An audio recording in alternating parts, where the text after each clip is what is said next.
to order the November 24th, 2021 Agriculture Advisory Board meeting. Thank you everyone for being here today.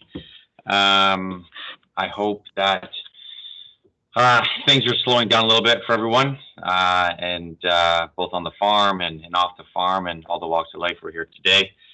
Can I get an approval of the agenda sent out by Beverly and put together? Thank you, Hayden and Beverly, for working on putting that together while I took some time away.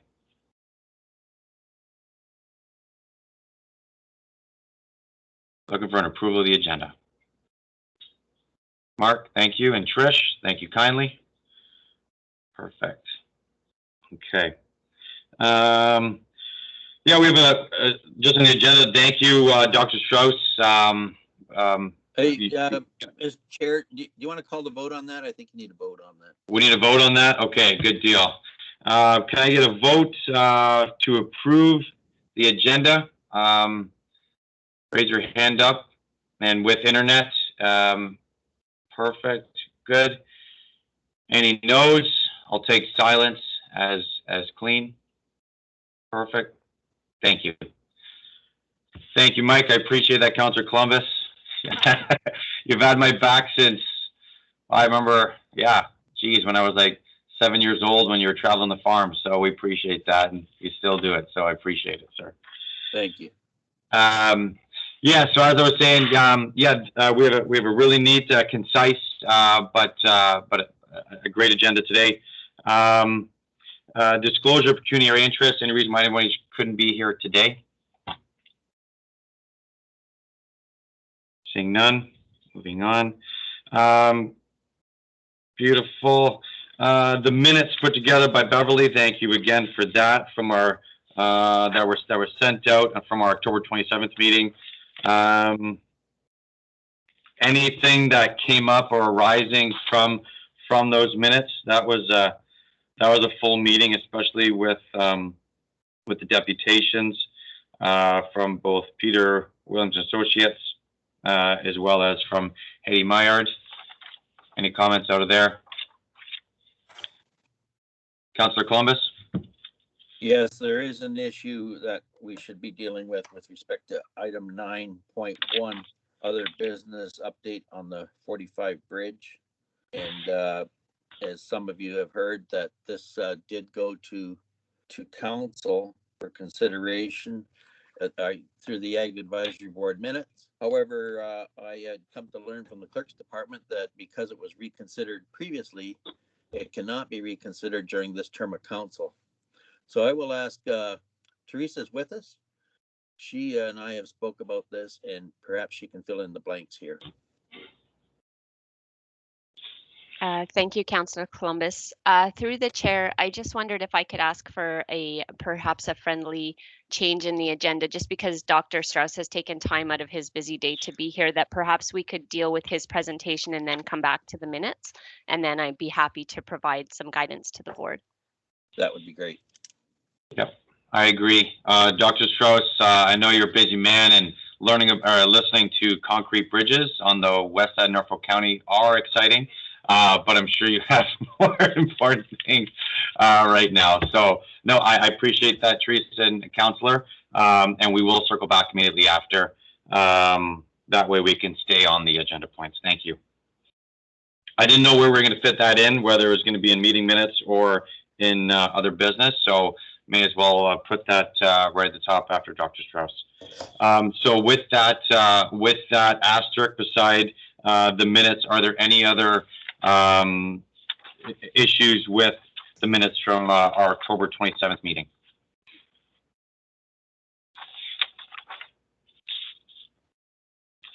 Okay, seeing none. Thank you, Councillor, for that point. Can I get an approval of the October 27th meeting minutes? Trish, thank you. Dusty, can we just clarify with Beverly that those changes that I asked for were put into the minutes as well? The ones that were circulated, sorry.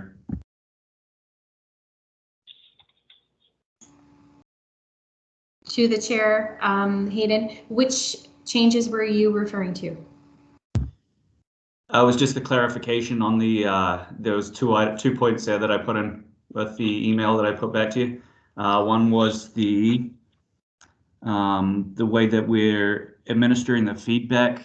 There was some questions from Mr. Biddle that we're going to get answered, and I see he's on the Zoom call today. The other one was the comments with respect to the consultant that we were using for the forestry bylaw review.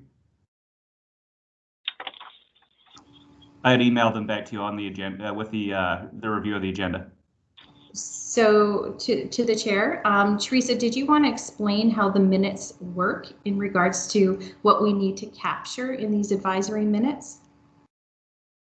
The chair, again, I would just ask if we could defer minutes till after the presentation with sorry, through the chair, I would just again ask if we could just defer the approval of the minutes till after the presentation by Dr. Strauss, and then we can get into a fulsome discussion. Okay. Okay. Sounds good. All right. Well, then we'll do a full lane pass, and we'll move right on to item 5.1, Dr. Strauss with some health unit farm regulations, and also thank you. I'll be the first to thank you for being here. It's healthy relationship and welcome to have you here today. So we appreciate it. And Dr. Strauss, the floor is yours, sir. Oh, thank you. I'll preface my comments by saying I thought I was going to more of a meet and greet than an official sort of county procedure. So I didn't prepare a presentation. Let's say I was looking to have a conversation with you folks, and so I'll give some opening remarks about where we are and what my thinking is. But I'm much more interested to hear about where you are and what you all are thinking.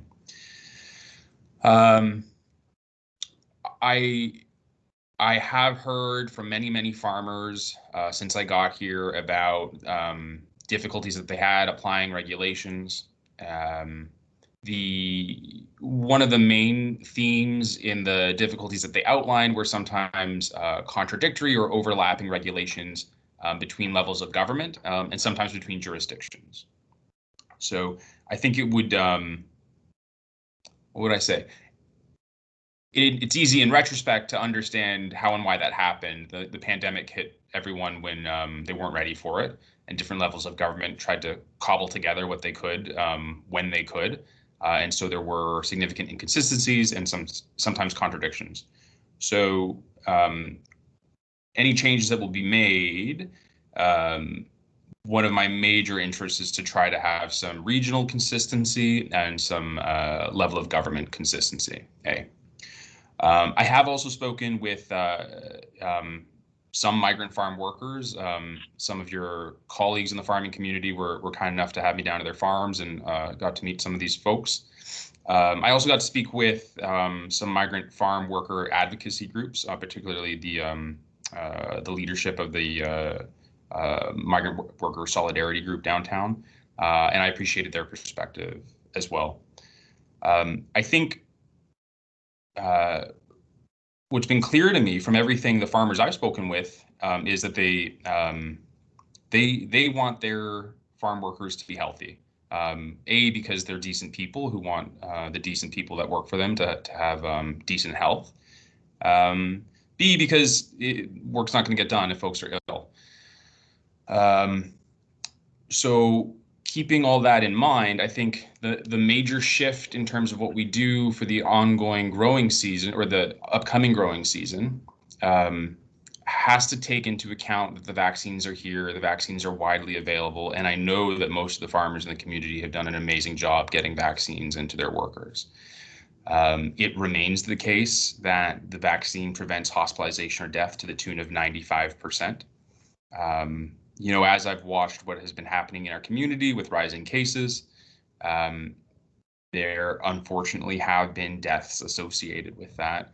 Those deaths have been in folks who were terminally ill for other reasons, I'm sorry to say, or folks who were unvaccinated.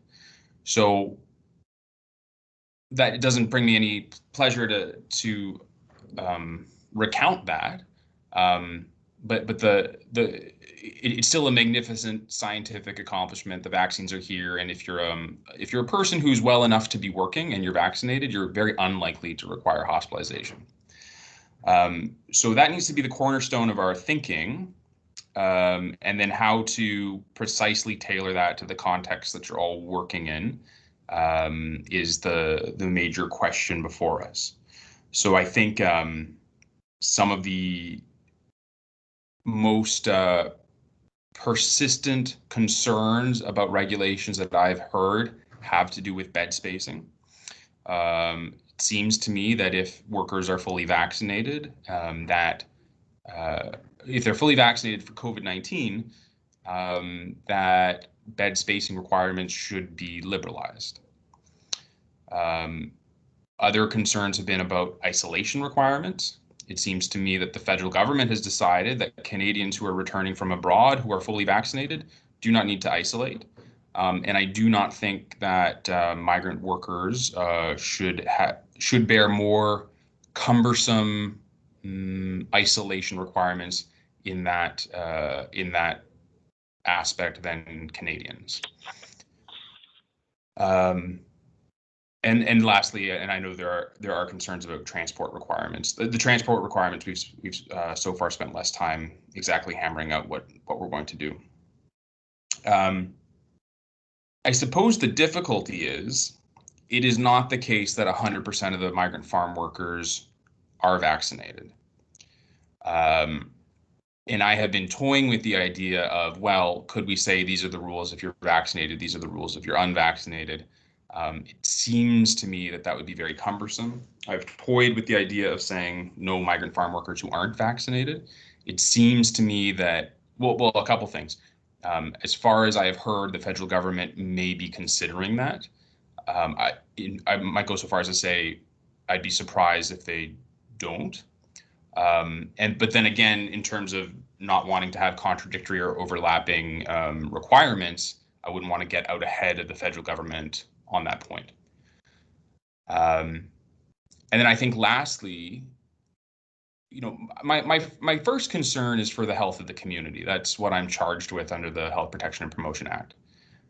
In that act, I am specifically required to consider folks who are vulnerable from a health perspective first, kind of community health first, and then vulnerable individuals. It's very clear to me that migrant farm workers are vulnerable on a number of respects, sometimes because of language barrier, sometimes because of socioeconomic status, immigration status. I don't want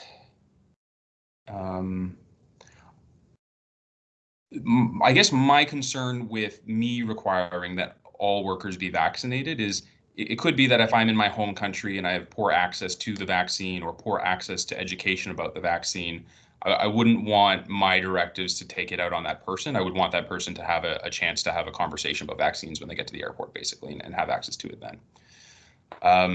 So those are kind of the major issues. I don't have a solution that ties them all together perfectly at this point. And I guess, and the last thing I'd like to hear from you folks is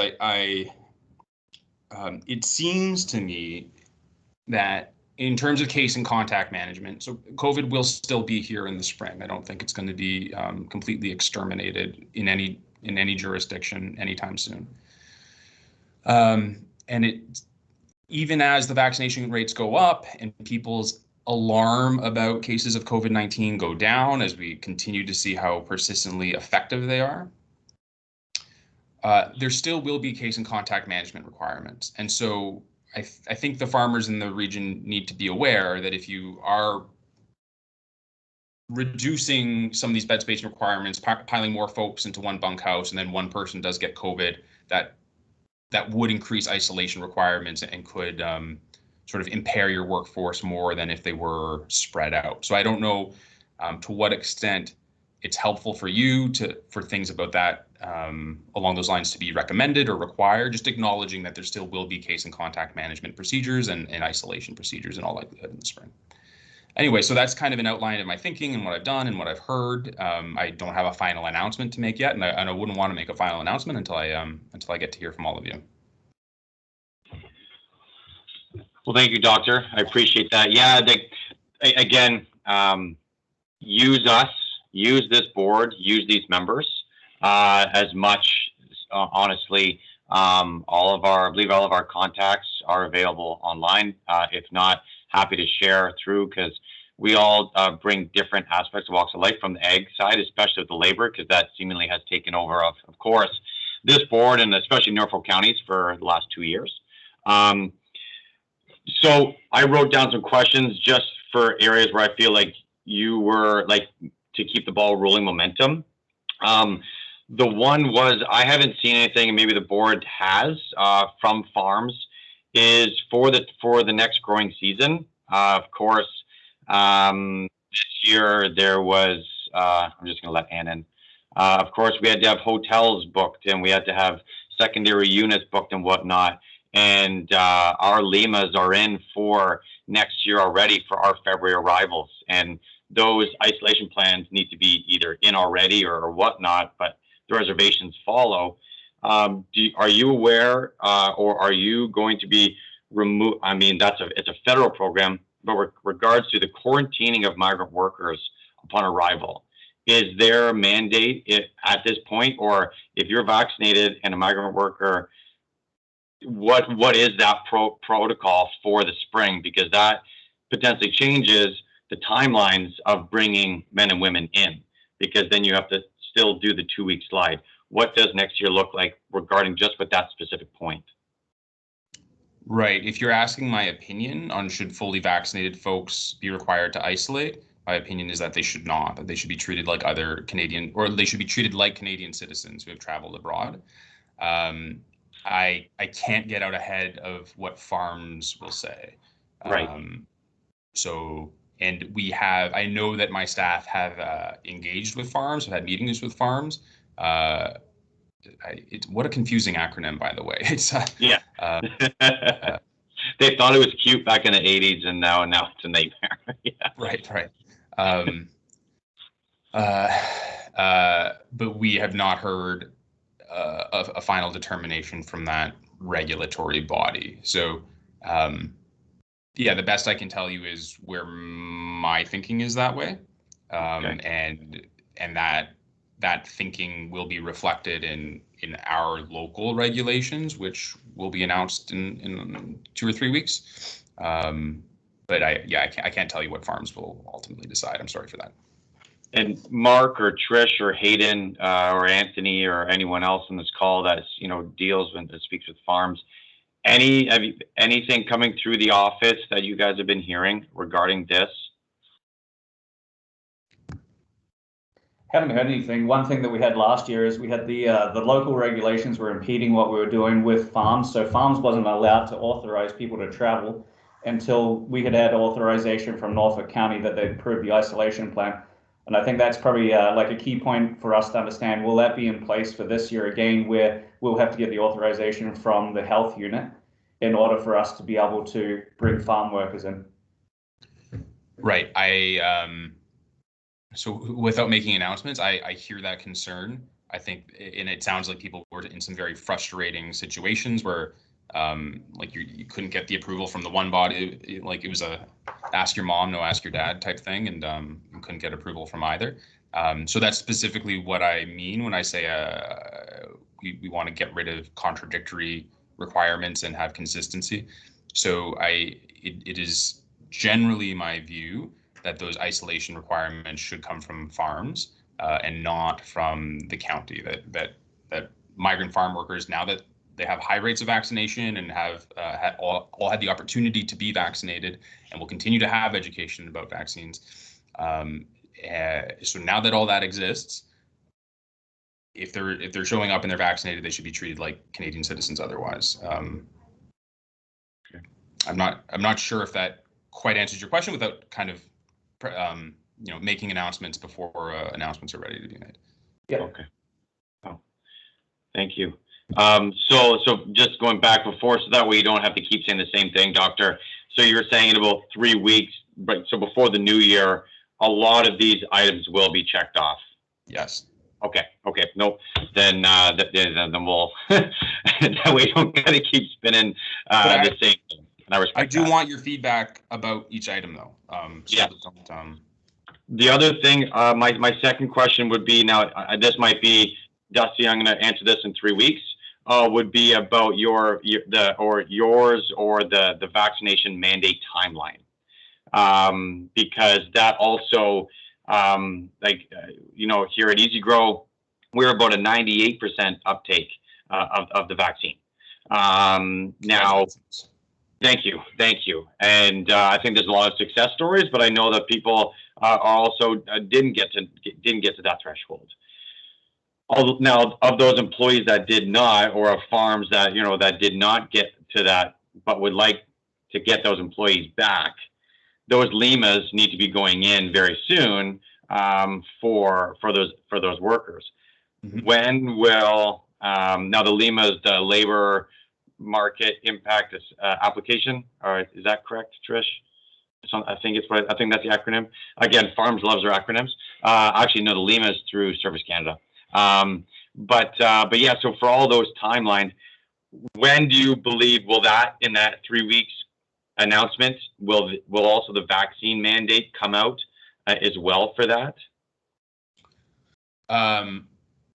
I think a local decision about vaccines will come out at that time. I don't, and this is the part I'm really struggling with.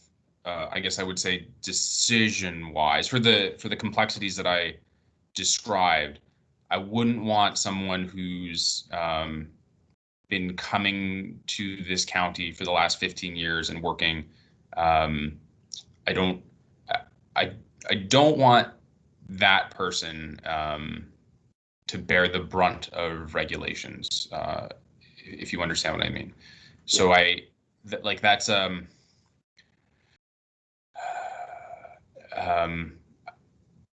yeah, that part I am struggling with, but yeah, we will have to come to a decision about that at that time. Okay, no, thank you. Those were my 2 points. I'm going to throw it to the floor to the board for either questions or opportunities for input for the doctor. And then at any point, Dr. Strauss, what are you asking from us at this point? Where are you looking for points of input as well? I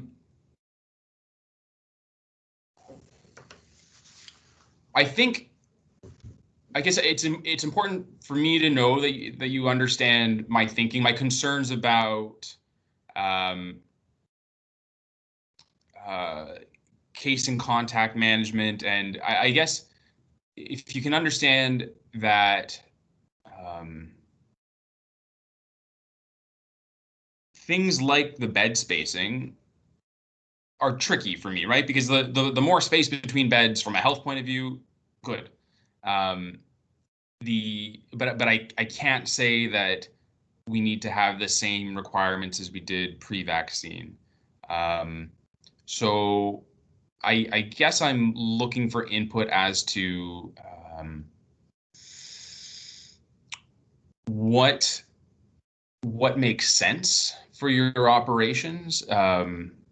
And yeah, it's hard to express. I know that there were some gains made in terms of living situations for workers in the county. I don't want to lose all those gains, but I do have to acknowledge the efficacy of the vaccine and say that some of these requirements are not strictly necessary. So any input from your group about how to square that circle is helpful. Okay. Well, I'll deflect to the board. I do see Trish, Councillor Columbus, then Mark Wall, and Hayden's hand up. If any point wants to first address the bed spacing issue, and then I'm just going to group into that, Dr. Bunk beds into that as well. That way we can, because I believe those two go hand in hand between spacing and whatnot. First off, I'll go to Trish, and your answer for your question will probably get solved between these 4 people. All right, Trish, you have the floor. Okay. I had my hand up before you asked that question, so I'm not going to respond to that because I don't myself have workers, and I think you're better off hearing from some of the farmers that do because they can tell you some individual situations. But my question is on the vaccinated versus unvaccinated, and maybe I'm not up completely on the requirements because they've changed so often, but do we not have to be vaccinated to be flying people in here now? And a test is not okay, that's allowed? Like, I'm talking about everybody, not just migrant workers. So, or is that not the case anymore? Because I thought that had changed where now you needed to be vaccinated to be able to fly. That is my understanding for Canadians. However, that regulation, I have come to the understanding may have special dispensation for essential workers. And that's the part that I've been looking for clarity from the federal government myself. So, but broadly, yes, that would make sense to me, and that's why I would go so far as to say I'm hoping that the federal government takes the lead on this point and says that workers would have to be vaccinated, and then I don't have to deal with consistency and contradictory type issues. So that's the best answer I can give at the moment. Yeah, I mean, from my interaction with the farm community, I think they feel it's important that the farm workers are treated like everyone else and that they're not, don't have special rules and extra things that they have to do. And I think the farm workers feel the same way. So I'm hoping that kind of, takes care of that.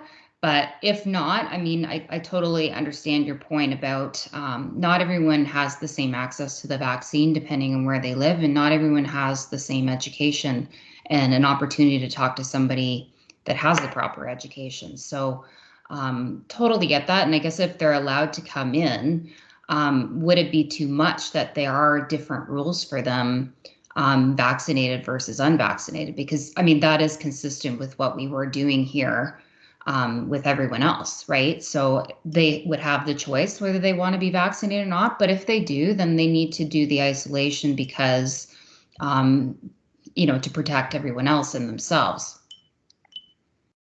Precisely. I think you said it better than I did. Yeah. Yes. Precisely. Okay. Those are exactly the issues, and that's exactly my thinking. That if it is the case that, again, so there's this problem of, I want all the farm workers to be vaccinated. I think they should all be vaccinated. If some are not because it's been an education or an access issue, I wouldn't want to take it out on that individual in their home country and not have them, particularly if they have a long history in this community, not letting them come back to do work and have those conversations about vaccine on an ongoing basis. Yeah, well, sorry, I shouldn't try to rephrase it. I think you said it perfectly. Yeah, I guess my point was just that does, if the federal government allows them to come in, then that does give them the opportunity to get that education. If they still choose not to, they choose not to. And I guess we all have, there's always consequences to decisions, right? No matter what it is. So that's their choice. And if that's what they want to do, then that's perfectly fine for them. And I guess, then the farmers would have to deal with that in terms of the isolation, but it's going to be a whole lot less onerous when it's 2% or 5% than if it's 100% like we had last year. Right. Precisely. Thanks, Dusty. Thank you, Trish. Councillor Columbus was next.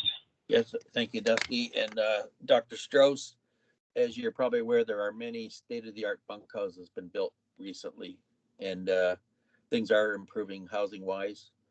And some of these accommodate 20, 30, 40 workers. Can you share with us whether, in fact, there would still be a limit of 3 migrant farm workers per bunkhouse? Right. That's related to the density question or the bedding, I guess. Right. So this is another one. And I would say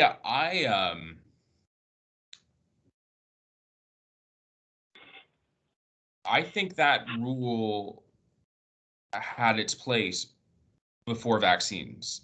I think that now that vaccines are widespread, we don't have to have the same level of alarm about isolation requirements.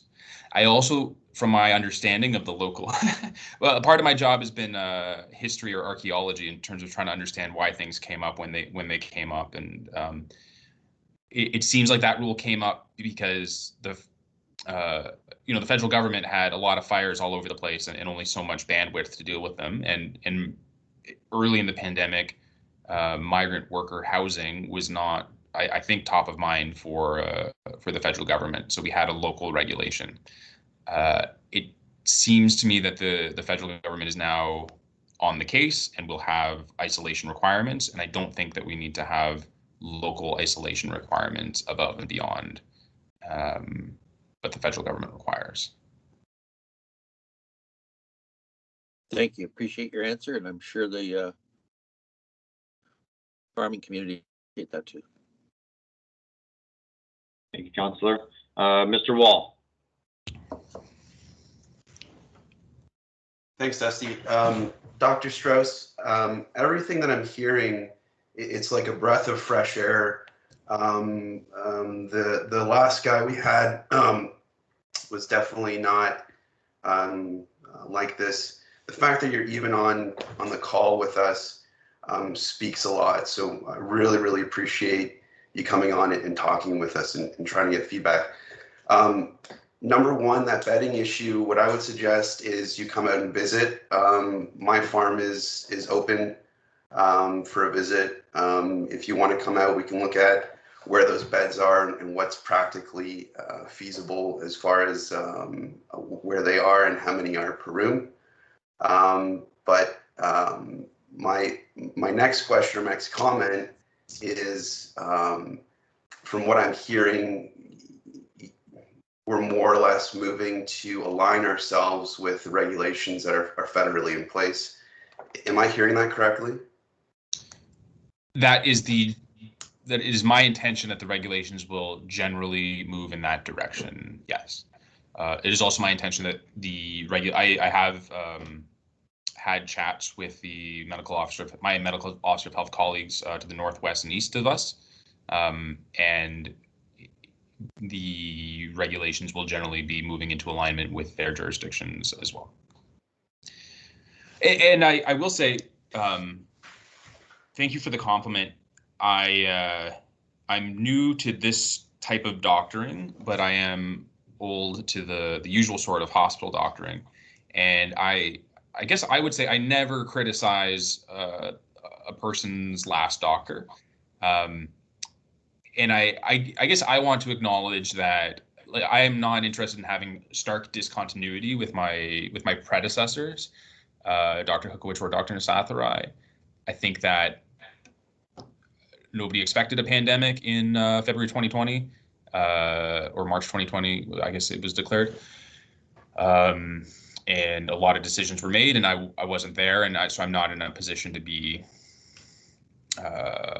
retrospectively analyzing decisions that were made. I can just do the best job that I can in the situation that we're in now. And to me, the fundamental difference between now and a year and a half ago is these vaccines. So I want to make sure that the vaccines are a cornerstone in our thinking. But I do appreciate the compliment. Thank you. I couldn't agree more. For me, it's like water under the bridge. I think from an agricultural standpoint, our industry in Norfolk, we're ready to work with the health unit. We don't want to fight anymore. It's time to work together, and from what I'm hearing, I think we have a really good future here in working together like that. I hope so. Thank you. Thank you, Mark. Mr. Dooney? Yeah, I'll echo what Mark's saying. Appreciate you a lot coming to the table today and having an open conversation. It's very humbling listening to you speak, and it's definitely going in the right direction. So thank you very much, Dr. Strauss. Wanted to touch base on your question in regards to beds. So I'm going to pull up a scenario here, and this is where it gets challenging. in my operation, I can't speak to everybody, but I'm not looking to revert and cram people into a facility here and put a bunch more beds in. What I am looking for is a common sense approach to how we administer the bed volume. So here's one of my challenges at the moment is I can either put a bunk bed in a room beside another bed to maintain my 6 foot plus spacing, or I can have 2 single beds, but they might only be 5 foot and 10 inches apart. And I think that's where the challenge becomes is you get your employees, they come in and you have it set up so that everything's at 6 foot spacing, and they go and take the bunk bed off of the top of the other one and they put it on the floor, and now you're at you're 2 inches away from your minimum requirement for spacing. And they've taken a very common sense approach, and you can't criticize them on this because they're looking at it and going, number one, do I really want to sleep above another person here?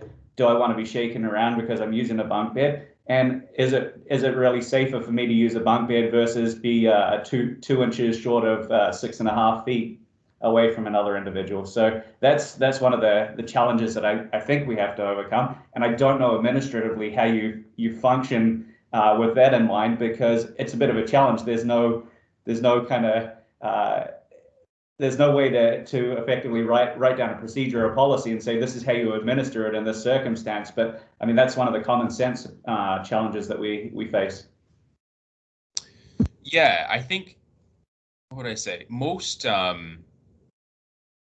any policy that you write, there's going to be these edge cases that the policy writer maybe hadn't had the time or the just the feedback to work through. So I guess I would acknowledge that, yeah, I don't think that a bunk bed where perhaps you are 4 feet away but vertically from your roommate is safer than being 5 feet 10 inches away but horizontally. I don't think that's true, but I don't think anyone's ever done a scientific experiment to see if that's true. So I can definitely understand the frustration on that point. Trying to have some compassion to the person who wrote the guideline, and I don't know who precisely wrote that one. But yeah, I agree with you that common sense is key. And I think also, in speaking with one of my MOH colleagues, what he described was having some recommendations that weren't necessarily requirements, and they had pretty good adherence to recommendations, but by doing it that way and trusting most farm operators to be people who are acting in good faith, then that gives you the flexibility to have folks 5 feet 10 inches away, and I think that that might be part of the solution here. You're saying all the things here that just made me want to smile and give you a hug, because when you start talking about trusting the farming community, common sense, and some of these other things, it just I get excited about it. So I appreciate that. One thing I wouldn't mind having you comment on here. So we've just sent a large amount of workers out of the area on planes who all had to get COVID testing done before they left. This year versus last year, when we started doing mass testing, the numbers were, and I didn't actually hear of any positive cases in the farming businesses that I work with, and that would account to, I don't know, hundreds, like probably 250, 300 plus people that have gone home. In my own operation, I had 20 people here, and all tested negative. I keep drawing back to what's driving that? Is that just the vaccine itself? Because if I look at it and the way that we're functioning procedurally wise, I don't think we're doing a lot of different things to what we were a year ago, where we were experiencing a high rate of positive tests in the farming community, specifically in the foreign agricultural workers. So just, I don't know if you got any feedback or comment there. Is that just, I think that cycles of people building up antibodies to these, and that in combination with the vaccine, is that what's driving the lower positive tests? Or yeah. Right. So the vaccines are humongously effective. What I have kept leaning on is they're 95% effective at preventing hospitalization and death. The vaccines preventing a case of COVID, that is a more complicated story. So in the original Pfizer and Moderna trials, they were 95% effective at preventing a case of COVID. With time, that effectiveness has declined, the case transmission effectiveness or the case susceptibility. But even if you do get the case, you still have the 95% hospitalization and death protection. And then, so in certain places that were kind of first to get the vaccines, and gave them on a very short schedule, like I think it was 3 weeks that you could get your second dose. So places like Israel and the UK, they're now almost a year out from their first round, and they're seeing vaccine effectiveness at case prevention in like the 50% range. So I think because of the way the vaccines were given in Canada, with largely a longer window, we may have benefited from a lot more of case prevention effectiveness. So for this farming season, I think a lot of the case prevention was vaccines, absolutely. The other point to make is I don't know a lot about transmission dynamics in home countries, which for our communities, Mexico, Trinidad, Tobago, and Jamaica. I do know in some parts of the developing world, COVID has gone around a lot, and not every case has been picked up. So it is also possible that some workers are benefiting from, well, we hate to say benefiting from natural immunity because I don't want anyone to get affected by COVID, but it could be that some proportion of your workers have additional protection from having gotten COVID, either in the past in Canada or in their home country. So, I mean, that's all theoretical, but that's how I would think about why we had much less problems in terms of cases this year than last year. The cornerstone is the vaccine. Thank you. The only other thing that I wanted to mention is just, reiterate what Dusty mentioned here is when you're throwing things through and you're looking at them and you go, hey, how does this affect agriculture? Dusty's the chair. Feel free to reach out through him, and he can disseminate that through the rest of the Ag Advisory Board and get some comments and feedback and provide them to you. I think it's a really important part of what you're doing here, involving the ag community, and if we can learn to trust each other more, I think that's it's a real novel and great concept. So thank you. Will do. Just a comment, Trish, and I see your hand up. Is just following up on that is a question. Would be, I keep using the word mandate, and I don't want to use that because then it's just more rules and law. But with this upcoming announcement that you're speaking about, are boosters part of this thinking? Because like you were saying about how susceptibility and transmission and keeping cases out of these, these. I mean, for the last 2 years, bunkhouses have been under attack. From the public eye, from the perception, from, oh my God, this is how people live. But I mean, that bunkhouses have been around for years. Are boosters part of the migrant worker program packaging? Because I know it's not mandated in the public, so you can't mandate it for offshore workers. But is there thinking or the idea for boosters for the next growing season to help keep numbers down? Or like you said, because of our stretched out vaccines here in Canada, and our migrant workers, especially the ones that flew in the spring and then received it, some days 60 days later, is that enough coverage and boosters aren't being considered for the next growing season? So I agree with your point, and I think in general what most of us have said, that we don't want migrant farm workers to bear a burden of requirement that Canadians are not, as a matter of fairness and equity. So I'm not very interested in making boosters mandatory for, well, frankly, anyone in our community.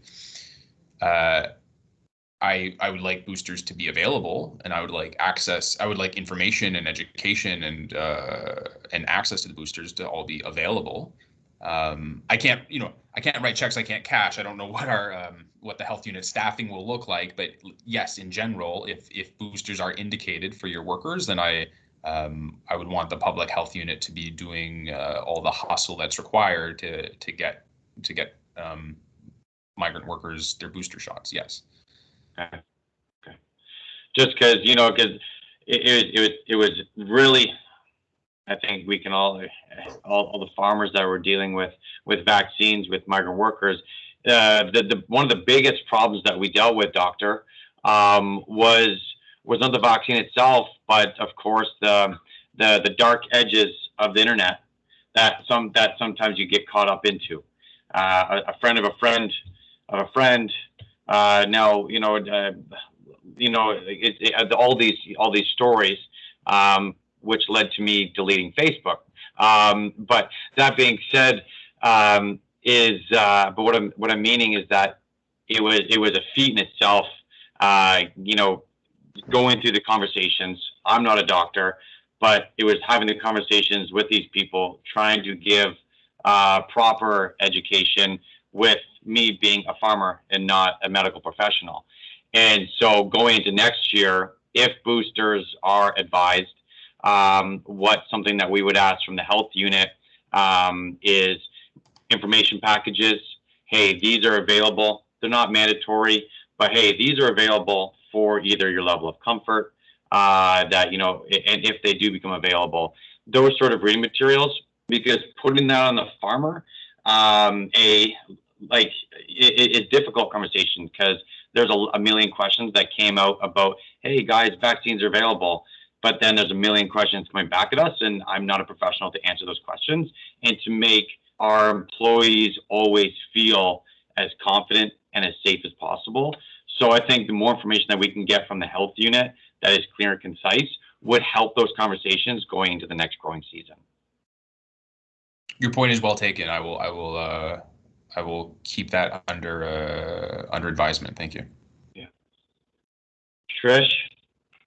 I just wanted to make a comment, Dr. Strauss, on your comment on recommendations instead of requirements, and trusting people, and Hayden's comment on, there might be some differences between the 6 foot between beds. I did for the Egg Advisory Board so that we had feedback to some of the federal potential regulations. I did a survey of the community and then compiled all that information and wrote a report on that, which I can get to you if you want. But what did come out of that is that there was a lot of farmers that have those situations where they were just off by a slight amount, and they can't move walls. So some of these, a lot of people have old farmhouses, and so they had 2 people in those rooms, and then they needed that extra 2 inches to be able to have 2 people in a room instead of 1 person. So I think, just so you know, that those situations are fairly common. So, if you're going to take a recommendation approach and people can use their better judgment, I think you might have a better result. Thank you. I will keep that under advisement as well.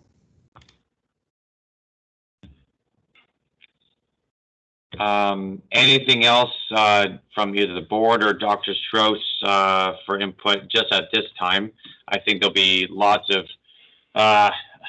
after all this, the complexity of it that you're well aware of, but also that there'll be more questions, but we don't want to keep saying more or less redundancy until we see this, the announcement in a couple of weeks, like you said. Anything leading up to it, we are here. But any more questions for us, sir? I don't have any other questions. Thank you for having me. It was nice to meet all of you. And I think we're going to have a much better. I think this spring was better than the spring before, and I think the spring after is going to be even better, COVID-wise, and hopefully, hopefully general outlook-wise as well. So, yeah. Thanks for all the work you've been doing, and thanks for all that feedback. Thank you, sir. I appreciate it. Thank you for being here, and thanks for your questions and input, board. Thank you kindly. See you later. Thank you. Okay. Thank you, everyone. That was, like everyone said, that was a breath of fresh air, and we'll look to keep that ball rolling forward. So then I will circle back to item number 4 for both items, both Norfolk County Road 45 bridge update, and then we will as well talk about the meeting minutes per Teresa and Hayden as well. So I think, Teresa, you have the floor for both of these. Is that correct? For the, yes. Through the chair, yes. Yeah. So I believe that with respect to the concession 45 recommendation that the board made in their minutes at the last meeting, I had sent out an email because I investigated the matter a little further. I think you're all aware I'm fairly new to the organization. I've been here since April.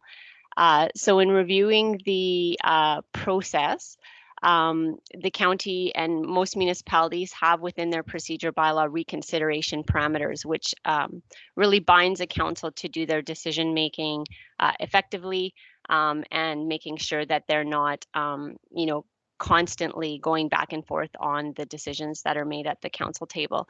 So in reviewing this matter, council already reconsidered the Bridge 45 matter this term of council, which means that matter is now done. The decision that they made during their reconsideration is the final decision, and no other decision can be made with respect to that. It's also my understanding that this matter has also started to be actioned, and that is a further conflict with our procedure bylaw that any matter that's been actioned cannot be reconsidered again. However, it's already been reconsidered, so nothing further can be done on that Bridge 45 matter. I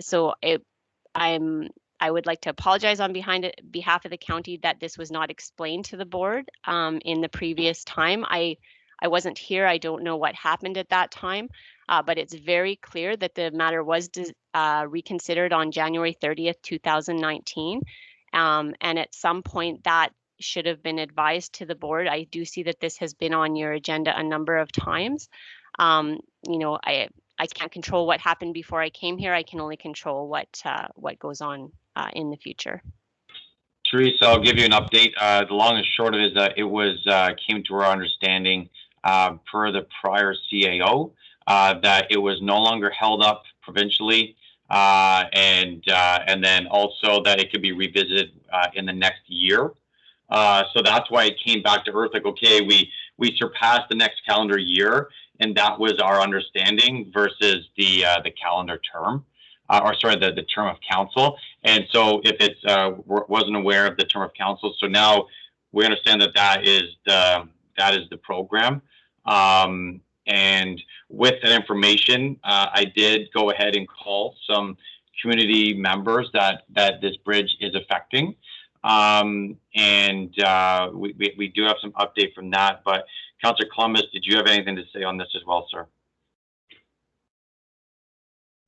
No, just that you may recall that this bridge reconstruction was after the council decision was appealed to the Ministry of Environment. And however, the Ministry of Environment then canceled all the appeals right across the province and sent it back to municipalities for consideration. That was one of the things that happened in between 2019 and today's date. Right. So whether we can, so following up, oh, Hayden, I see your hand up, sir.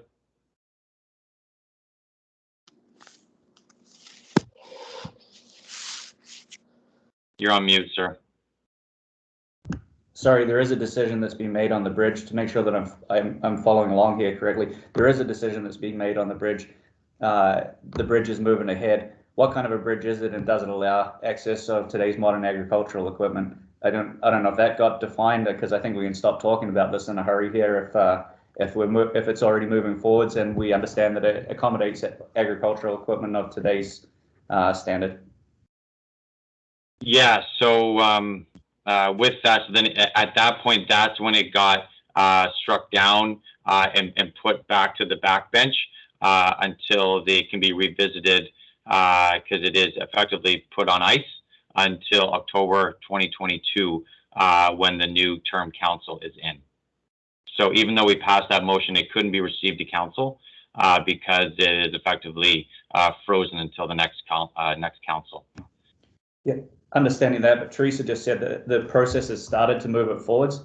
Are they moving forwards with a new bridge construction, or nothing's happening until October of 2022? Through the chair, if I can, if it's okay to interject. So the motion made on January 30th, 2019 was to proceed with a single lane bridge. That is my understanding of the process that engineering is working with. You know, if the board wants to, you know, request an update on that portion, but that is the motion that is being moved forward by this county. I see that Mayor Chop and Ms. Fournier have their hands up. Okay, so I don't think there's a need to request, there is an update that is going to be coming to council in due course here.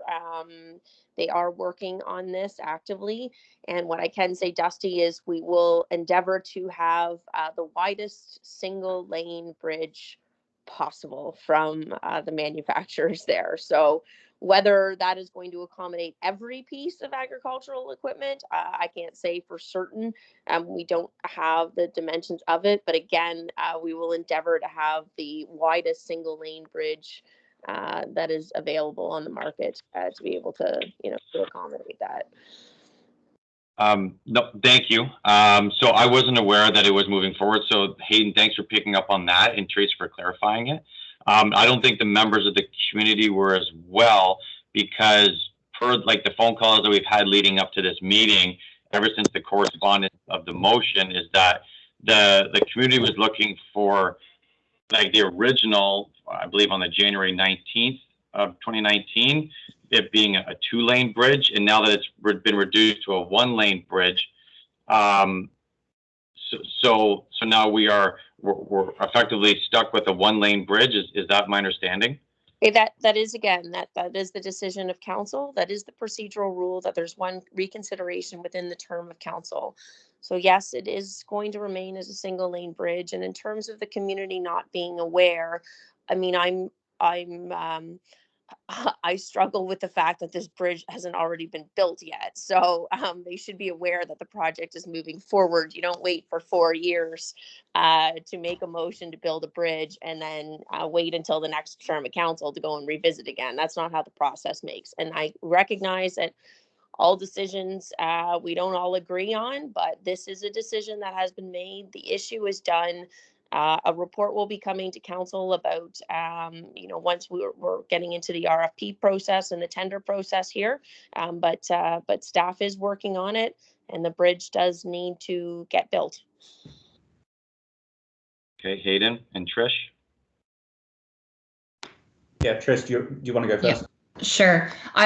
Crystal, I had my hand up before, but I think she kind of spoke to it. And when this first came up about these reconsideration parameters, we discussed it here on the Ag Advisory Board and recommended that if it had to be a single lane bridge, that it be as wide as possible. So right. I'm glad to hear that council's wanting that. If we can get a report back to this board as to how wide that is, then we can circulate that within the community, and maybe that will help people make some decisions, and hopefully it accommodates most people's equipment. Right. No, I'm more so just excited to hear that it is moving forward, because up until today was not aware of this. Mayor Chop? Yeah, so I can't promise, Trish, that report is going to come to you first. I mean, this is a council matter. And again, like I said, staff, I know, are working on bringing a report to council of where they are at. Our new CAO has been involved in discussions. And so, again, I can't promise that it's going to come to the Ag Advisory Board first, but that report will be a public report that will come to council, and you will see that there. But again, Dusty, I don't know what to say other than not aware it's moving forward. Other than, no, it's great. I'm when excited. You make a decision, I expect staff to move a little bit faster, actually, than what we've seen here on this particular project. Yeah, no, I think, okay, no, that's great. Hayden? Yeah, no, I think it's positive that council and Madam Mayor, that you're sitting there and you're acknowledging that we want it as wide as possible. I think we taught this one to death, and we can probably put it to bed. I believe in our original discussions, we also found that there was one-lane bridges there that were going to be able to accommodate today's common agricultural equipment. So, great. Good. That's exciting. Okay. Any more comments regarding this for either Teresa, the mayor, or the board? Okay. Seeing none. Well, I might go down to the bridge tonight and have some champagne. Moving on to Teresa for the meeting minute. Yes, thank you, through the chair. So, again, I'm new to the county. I'm pretty sure any of the councillors that you would have a conversation with would tell you that I am very by the book. I'm very procedurally oriented. And I recognize that when I was reviewing a number of the advisory committees, that there's been inconsistency in how minutes have been provided. But from a clerk standpoint, the Municipal Act is very clear that minutes of council and committees are taken without note or comment. And that is clearly outlined in our procedural bylaw, which is also what each committee and advisory committee is bound by. That's referenced in your term of reference as well as in your committee handbook. When I understood that there were some concerns that we were not taking verbatim minutes after the last meeting, I did go through the AAB's terms of reference, and recognizing that there is a clause in there, I do want to read it out to you. So under minutes, it says minutes will briefly outline the substance of each agenda item discussed during the meeting, including actions taken and recommendations by motion, which means if you want to have specifics, you need to do that in a motion. And then motions shall not be required to be seconded. So in trying to be mindful of the board in the changes, I did ask Bev to provide a little bit of summary content to the information, but I am a very firm believer that we do not start adding verbatim information or trying to summarize people's discussions. The meetings are videotaped. Council and public members can watch and see all of the active discussion at any time after the meeting is published. And any of those concerns can be looked at that time. And I believe that is the most appropriate venue to get that information rather than our committee clerks trying to summarize that content. So going forward, our minutes will be consistent across the county, both council, committee, and all advisory meetings, where we will have very little commentary in them as per the Act and the procedure bylaw. If the committee wishes to make formal recommendations or formal motions with respect to what they'd like to recommend to council to consider, then that should come by way of a motion. Thank you.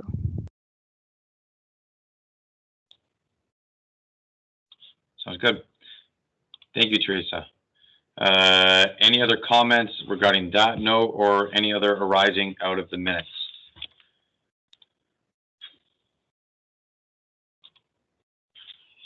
Seeing none, can I get an approval now for the October 27th, 2021 minutes? I'll put a motion forward to approve the minutes. Thank you, Trish. Second by Mike. Councillor Columbus. Thank you. Okay.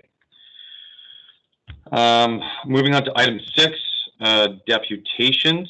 I think you need to call the vote, Dusty. Oh, shoot. I always forget that. Thanks, Trish. Trish, you need to be in this chair. I swear to God. I swear. Can I get a call to vote for approval? Just say aye. Perfect. With internet lag. Good. I think we have Hayden, you've frozen. Can I get your hand up? Perfect. Thank you. And Anthony, thank you kindly. Perfect. Any no's? Any against? Seeing none. Perfect. Thank you. Thank you. Thank you.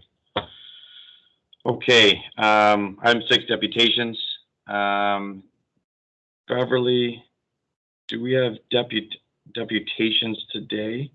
I guess Mr. Biddle's on. Now, Mr. Biddle's, Adam's on here today for questions, but there's no deputation from him. No, so we have none here today. No. Okay, perfect. Item 7, moving on to the matters to be considered, is the tracking table that was included in our package that was sent out. Quite a few things, and I know staff has been strained during these weird times these last 2 years, but a lot of it has been waiting to see where staff is in a number of items. But I think what we'll also like to do is clean this up and try to remove some items just to make sure redundancy isn't happening. The first item would be on-farm septic.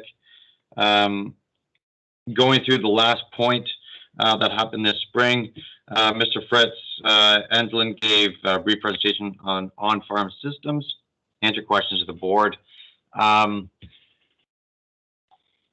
Obviously, this is a provincial thing. So is there any more feedback information that the board wants to provide to anyone on this one? Or realistically, is this an item that we want to keep on so it's top of mind, or do we just want to take it off? Because I think on-farm septics, if and whenever the provincial or the feds want to step up with a bunkhouse program, this might be involved. This might be grouped into it, or it might be separate. What's the board's thoughts on this one? Trish? I would say we kind of want to keep it there just until we have a response. Otherwise, it's going to get completely forgotten. I mean, maybe we can summarize it a little bit less if you want to save some paper, but. No. Yeah. Now, my next question is, Hayden, you go next. Yeah, I think the importance of it there is to make sure that we're talking about it. I don't know how we get it on the radar here. Every time it comes up in conversation, the municipality or members of council that go to the municipality and the province meeting when they get together, I can't remember the name of it, they end up bringing this up as an item there for discussion.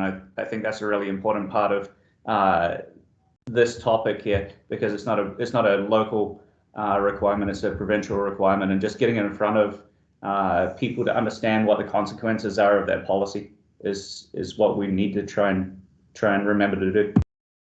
Right, and so that's the ROMA, Rural Interior Municipalities, whatever. But so I do know, I'll defer to you, Councillor, and Mayor Chop. I do know that it is limited time at these with people who are decision makers to get their ear. This has been, as you can see, on our tracking table since 2017. Letters sent to the province about these concerns, waiting and whatnot, receiving feedback. Is there any way that, as you can see, it is important to farmers and as well for people up in Queen's Park to understand that on-farm septic, being spread across a 100-acre farm is much different than situations in urban centers. Is there any? Can we get this onto your priority list as well for these, Mayor Chop? Yeah, Dusty. So that we already did bring that forward. I'm trying to think. I think it was Roma and AMO in the first year. That was with Minister Hardeman, and I don't think it registered on any level, to be quite honest with you. So I think that now that we have a new Minister of Ag, that it certainly would be worth bringing that forward again if we can get a meeting. So my recommendation would be if you could just send Nancy Patterson, which is Al's executive assistant, an email, and you could copy myself, just with sort of a couple sentences that would highlight the request for the meeting, and Nancy would be able to submit that with the delegation request. And then once we were awarded that, perhaps somebody from the Ag Advisory Board or a couple of you could help work on a presentation with me for that meeting. Beautiful. Absolutely. You'll expect that soon. Thank you. Ms. Olson? Through the chair, I'd just like to ask that just to make sure we are procedurally sound, that perhaps after the discussion on this full table, I'll make a note and we could do a kind of a motion from the board, just confirming all of these pieces, that you're going to make a recommendation that the county bring these concerns to the new minister, just to clean everything up, and then we have a tracking mechanism. Yep, for sure. Thank you. Councillor? Yes, Mr. Chair, the way our larger producers that employ more than 40 migrant farm workers are handling this, a lot of them are building bunkhouses on separate properties to get around this issue. And that's why you might see a 100-acre block with just a bunkhouse on it and probably a different company name. And that's the way that they're getting around this regulation. For sure. And I think in this land where it keeps getting beckoned onto us, where protect prime ag land, protect prime ag land, and not have like that. That's a solution right now. And in 5 years that crop might change and that bunkhouse might no longer be needed. I don't think what we want to see is all these bunkhouses on all these beautiful farms set up on there as the only solution, as a workaround. So I agree that's a solution. I'm considering it right now. Because I'm backed up currently, but I would like to have the practical approach on this one. But no, I completely agree. No, so thank you, Mayor Chop, on that one, and Teresa. Now, do you want to make notes throughout we go through the tracking table, or do we want to just? Okay, sounds good. Moving on. Any more comments on farm septic? I agree, Trish and Hayden, leaving it on here. That's a really good point. That way it is, because it affects, and not only Halton and Norfolk. If we can try to steer this for other communities affected by this, that would be awesome. Any other comments? Okay, moving on. Road entrance permits. Board requested formal confirmation on the discussion, and staff will bring an update at next meeting, and that was March 3rd of last year. Councillor, we've had discussion, and I know we had emails that additional road entrance permits would be dealt with case by case, but has that been put formalized yet? Mr. Chair, what we've been hearing back from the general manager of engineering, I guess it is that case by case basis, they do review the permit to accommodate large trucks and combines and things of that nature. But as far as getting something in writing, I have tried to connect just Mr. Godby for the last couple of days, and I haven't had a reply back. So I was hoping to get some information on this. We should have something in writing from him.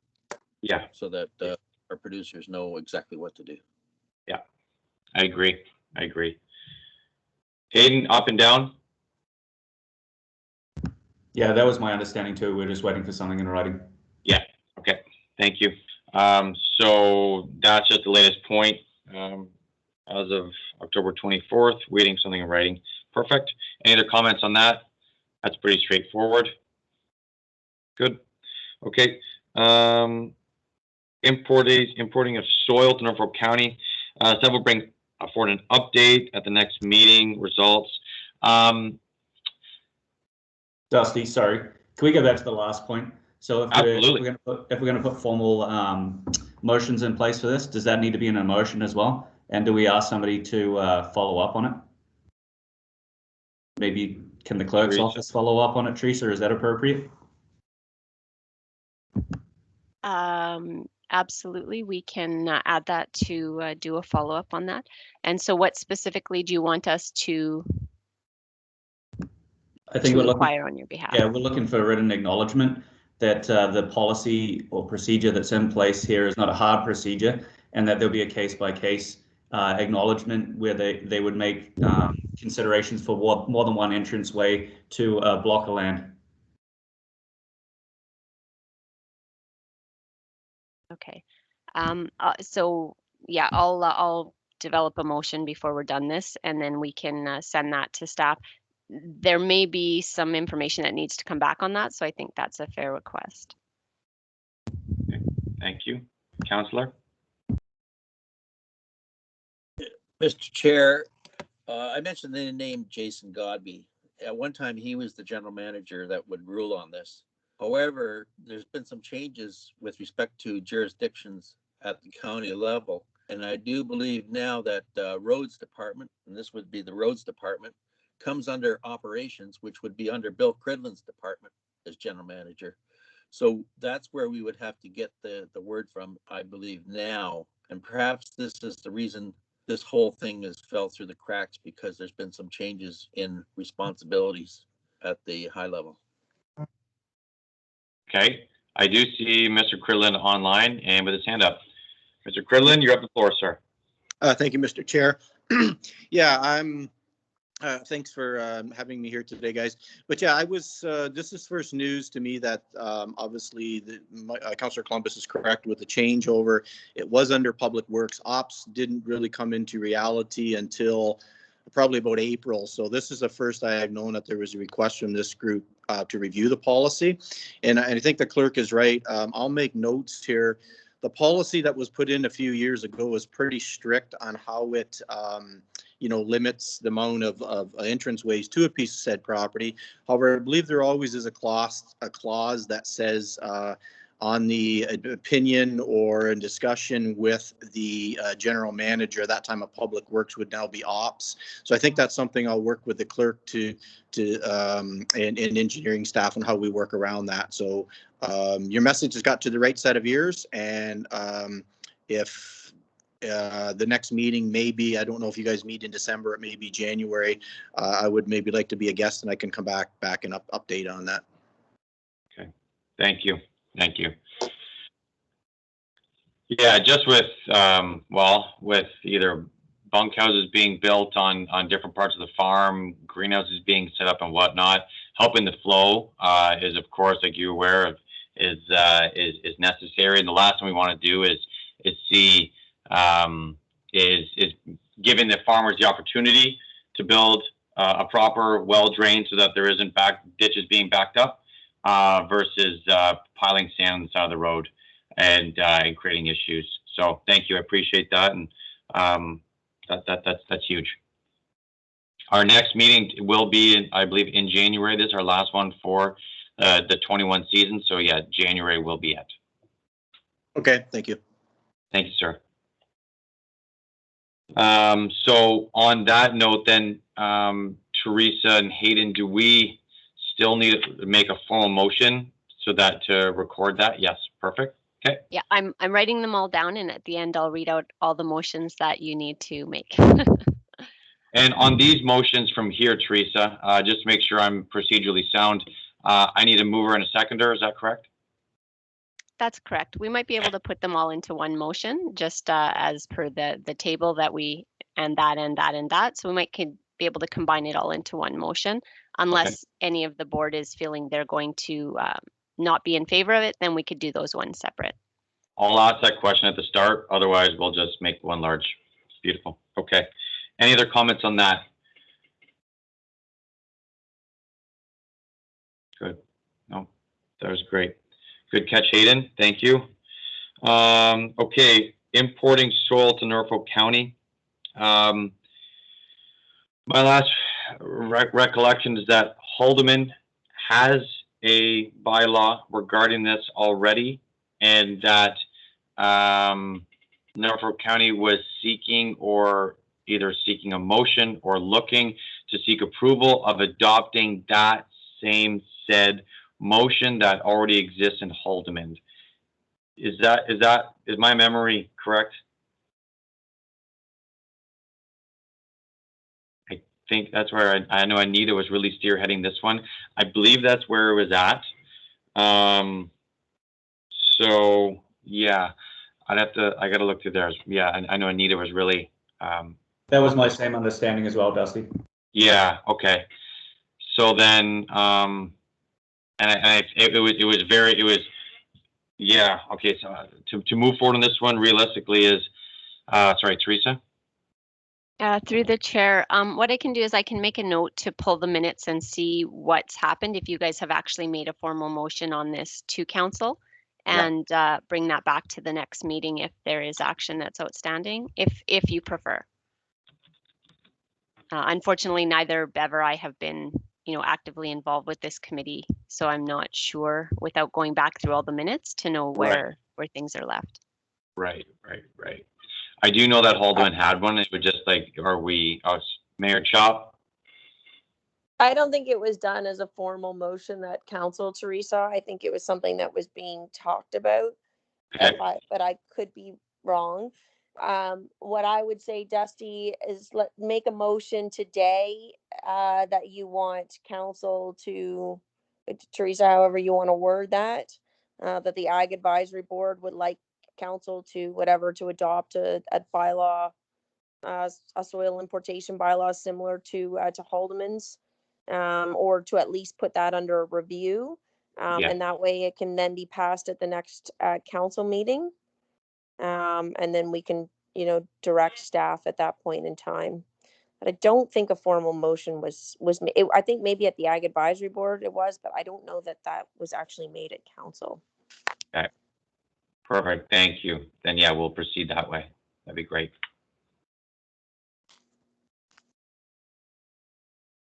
Any other comments on this and agree about proceeding that way? Okay, seeing none. Beautiful. Lot relocations. Well, that's sort of been ongoing. Comments on lot relocations. Staff will bring forward an update at next meeting. And that's where I have all on that. I think truly, I believe lot relocation should stay on here. But I do know, if correct me wrong, that's a provincial matter. And that's another thing for Norfolk County or this part. Is that, Mayor Chop, I see your hand up? Yeah, Teresa, actually, they make a good point here. Could we add that now that we're undertaking this official plan review? The ministry in the past had rejected lot relocations prior to this term of council being included in the official plan. However, now that the ministry lost their appeal on Skylar's farm, perhaps it's an opportunity to try again. So that would be directing planning staff to look at the possibility of, I would say maybe the language should be something like, based on the ruling in the Norfolk Cherry appeal for lot relocation, in favor.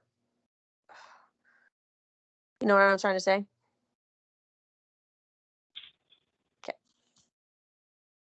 I'll work on something. So just to clarify, you would want planning to re-investigate whether the lot relocations can be put back into the official plan or be added into the official Well, I think plan.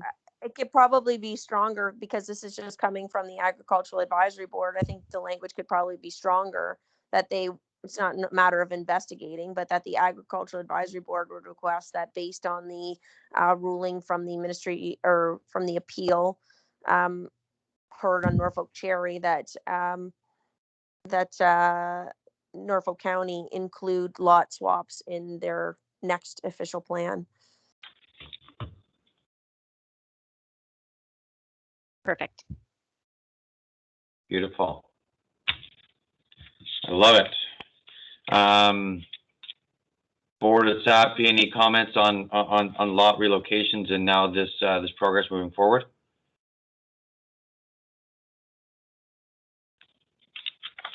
Okay. Moving on. Prime on agricultural land discussion, that is completed. That presentation happened. Okay, draft is circulated. Okay, beautiful. Any other comments on that? And we can all but take that now that the item has been completed. We can take that off the tracking table. Is we in agreement of that? Okay. Yes. So Beverly, feels good. We can take that off of the program. Great. New council primer. Let's just, you want to keep that on there for maybe the next chair for the October 21 or 22 council, when there isn't a crazy pandemic happening and council has time for that.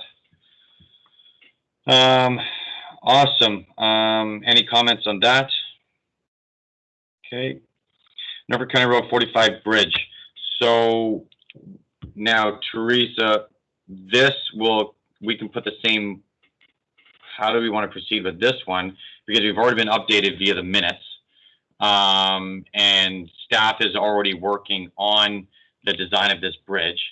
Mayor Chop? Yeah, I know you don't want to hear it, Dusty, but I don't think there's anything more that you can do.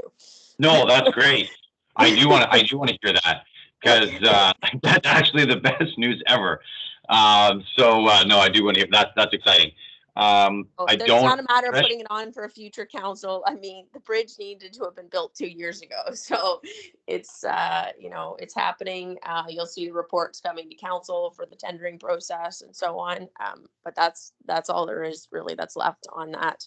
And those, discussions in terms of design and so on will happen at council, and we understand your position with wanting it as wide as possible.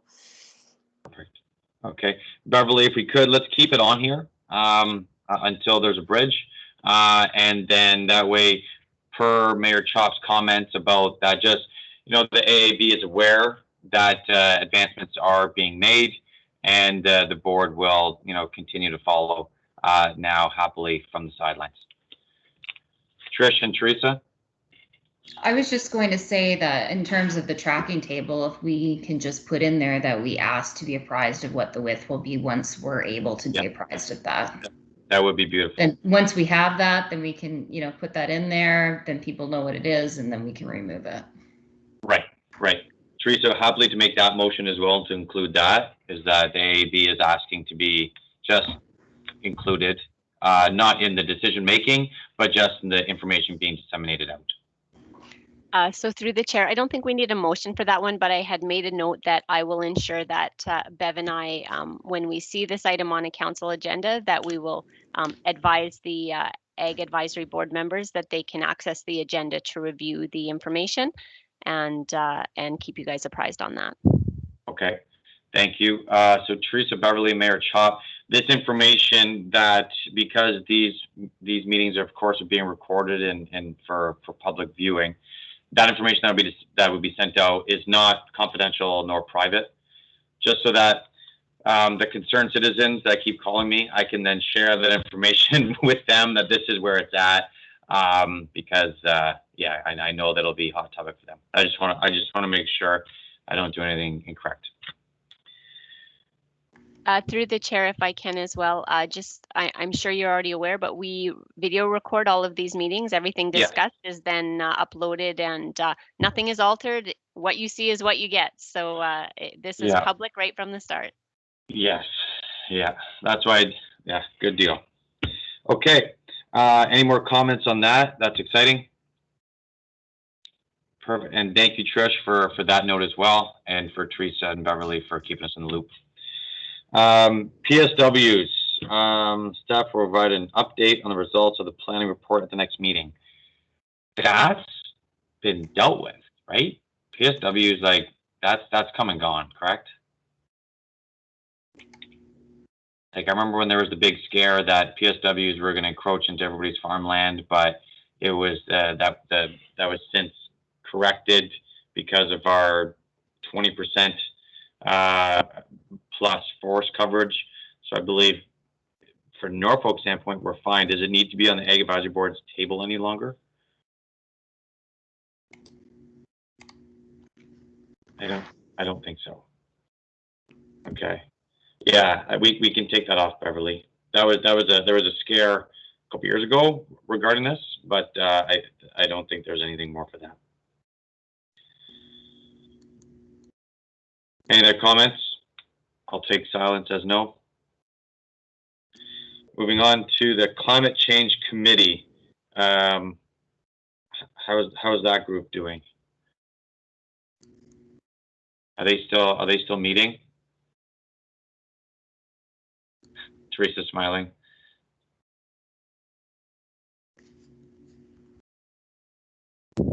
Sorry, I'm having a hard time using my mouse. The Climate Change Committee, you know, as we've been in this virtual environment, we're trying to determine where all of these advisory committees are going. I have just actively started to participate in the advisories. You know, I've finally gotten everything else that I needed to put in place, and so now advisories are my focus. I am not confident that it has been meeting regularly. Okay. And perhaps, Bev, I don't know if you know if those have been scheduled, but we are doing an evaluation on that. So I can maybe bring some information back at the next meeting if you want to keep this on. We don't need a motion for that. I can just make a note that you would like an update on where we're at with that process. Okay, thank you. Mayor Chop may have some context to that. No, I didn't have anything else to add. I actually have to go to another meeting here. So I wanted to say goodbye, and glad you guys had a good meeting there with Dr. Strauss as well. That seemed pretty positive today. So thanks very much. And thank you, Mayor, and have a great day. Thank you. Too. Okay, perfect. Then, yeah, we'll just continue as is, and yeah, there's really nothing there. Dalton requested Danette Dalton requested contact information for the AAB members. That was a long time ago, 2019. I mean, yeah, I don't. Let's see if she's even if Danette's still involved with that planning board. But that was 2019. Is there any reason for follow up? No. Okay. Okay. And then Mr. Biddle, I know you've been listening intently, so we appreciate, but yeah, so the forestry bylaw, yeah, I had Peter Williams presented a slideshow during the draft forestry bylaw, respond to questions. Board requests that Adam Biddle collate all of the public comments into a report and make available prior to the bylaw going to council February 2022. Mr. Biddle, if I could, so that will be, is that going to be happening, sir? Yeah, thank you, Dusty, and through you, just here today to address the board on a couple of the questions that were raised at the last Ag Advisory Board meeting and give an update as to the plan forward. And yeah, I know I did pick up on there was a lot of interest in what those public comments were that was raised at the last Ag Advisory Board meeting. Those will be made public. I actually tried to circulate the group the document in advance of this meeting, but it was too large to send through email. So we are looking to have those uploaded to our county website. It's just going through some checks right now just to make sure that we're not releasing any sensitive information. So a summary of those comments will be made available publicly. The comments in their entirety will take a little bit just to comb through to remove any sensitive information before that's made public. I'm informed it can be shared probably with this group, but will not be made available to the entire public. The summary will be made available to the public. This group will be privy to the comments in their entirety. Just so you guys know that can't be shared publicly. It will just remain confidential with this group. Okay, sounds good. And in addition to that, I was just going to say I did present at council last week and included a brief summary as far as what the game plans are moving forward. We are having the bylaw looked at currently through Williams and Associates, as you guys are aware. The plan would be to take his comments and his report to finesse the draft bylaw that was presented earlier in the year, and then have some more targeted stakeholder consultation meetings in advance of the draft going forward to council in February. So there will be opportunity in the coming months where the county is going to kind of clean up the draft based on the public comments received, based on the consultant review, and we will again meet with key stakeholders just to review those revisions, kind of flush out any potential issues that may remain with the draft before it goes to council in February. Okay. I've been receiving a few emails leading up to this, and just so I can ensure procedurally or any more, is the comment period or time for the public to send through either issues or input or comments, is that window closed for consideration? I mean, at the end of the day, my phone line's always open, always willing to entertain discussions on the bylaw. I guess more formally, aside from the targeted stakeholder consultations that we have planned in the coming months, the opportunity for the public to sort of provide comment would be after it's presented to council. Council will be presented the draft, and of course, those meetings are public. The public would have an opportunity to express any concerns after that. Okay. Okay. So just for the sake of it, just confirming, actually, never mind, I wouldn't go there. Mr. Doody? Yeah, so last week, one thing that we discussed was Williams and Associates, I think is the name of the firm here. They're consulting on the draft bylaw, but they've also been consulting on defending the bylaw. I don't know if this is a question for Adam or for Councillor Columbus, but basically, we're as a county, we're employing somebody that's been responsible in defending the bylaw, and now they're reviewing the bylaw.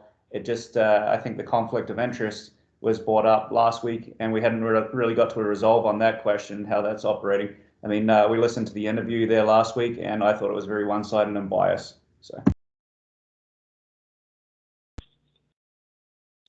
So I guess through the chair, if I could just speak to that briefly, and I think the perception that Williams and Associates, because he's been called as an expert witness in prosecution, leads to the assumption that he's in fact defending the bylaw or providing some sort of opinion in support of the bylaw. I mean, in those circumstances, when we call an expert witness, they are called for the reason that they are an unbiased expert in their field.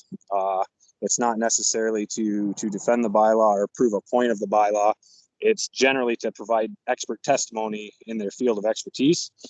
And I think if you were to look at Williams's history, I think he's been on both sides actually, in the defense and in prosecution circumstances. I mean, he is an independent consultant, and when he's called as an expert witness, it's to provide expert testimony in his field of expertise. So I think it's a little misleading to say that he was employed by the county or that he was any part of the prosecution aside from being an expert witness. So that's just my take on that. But obviously everyone is going to have their own interpretation.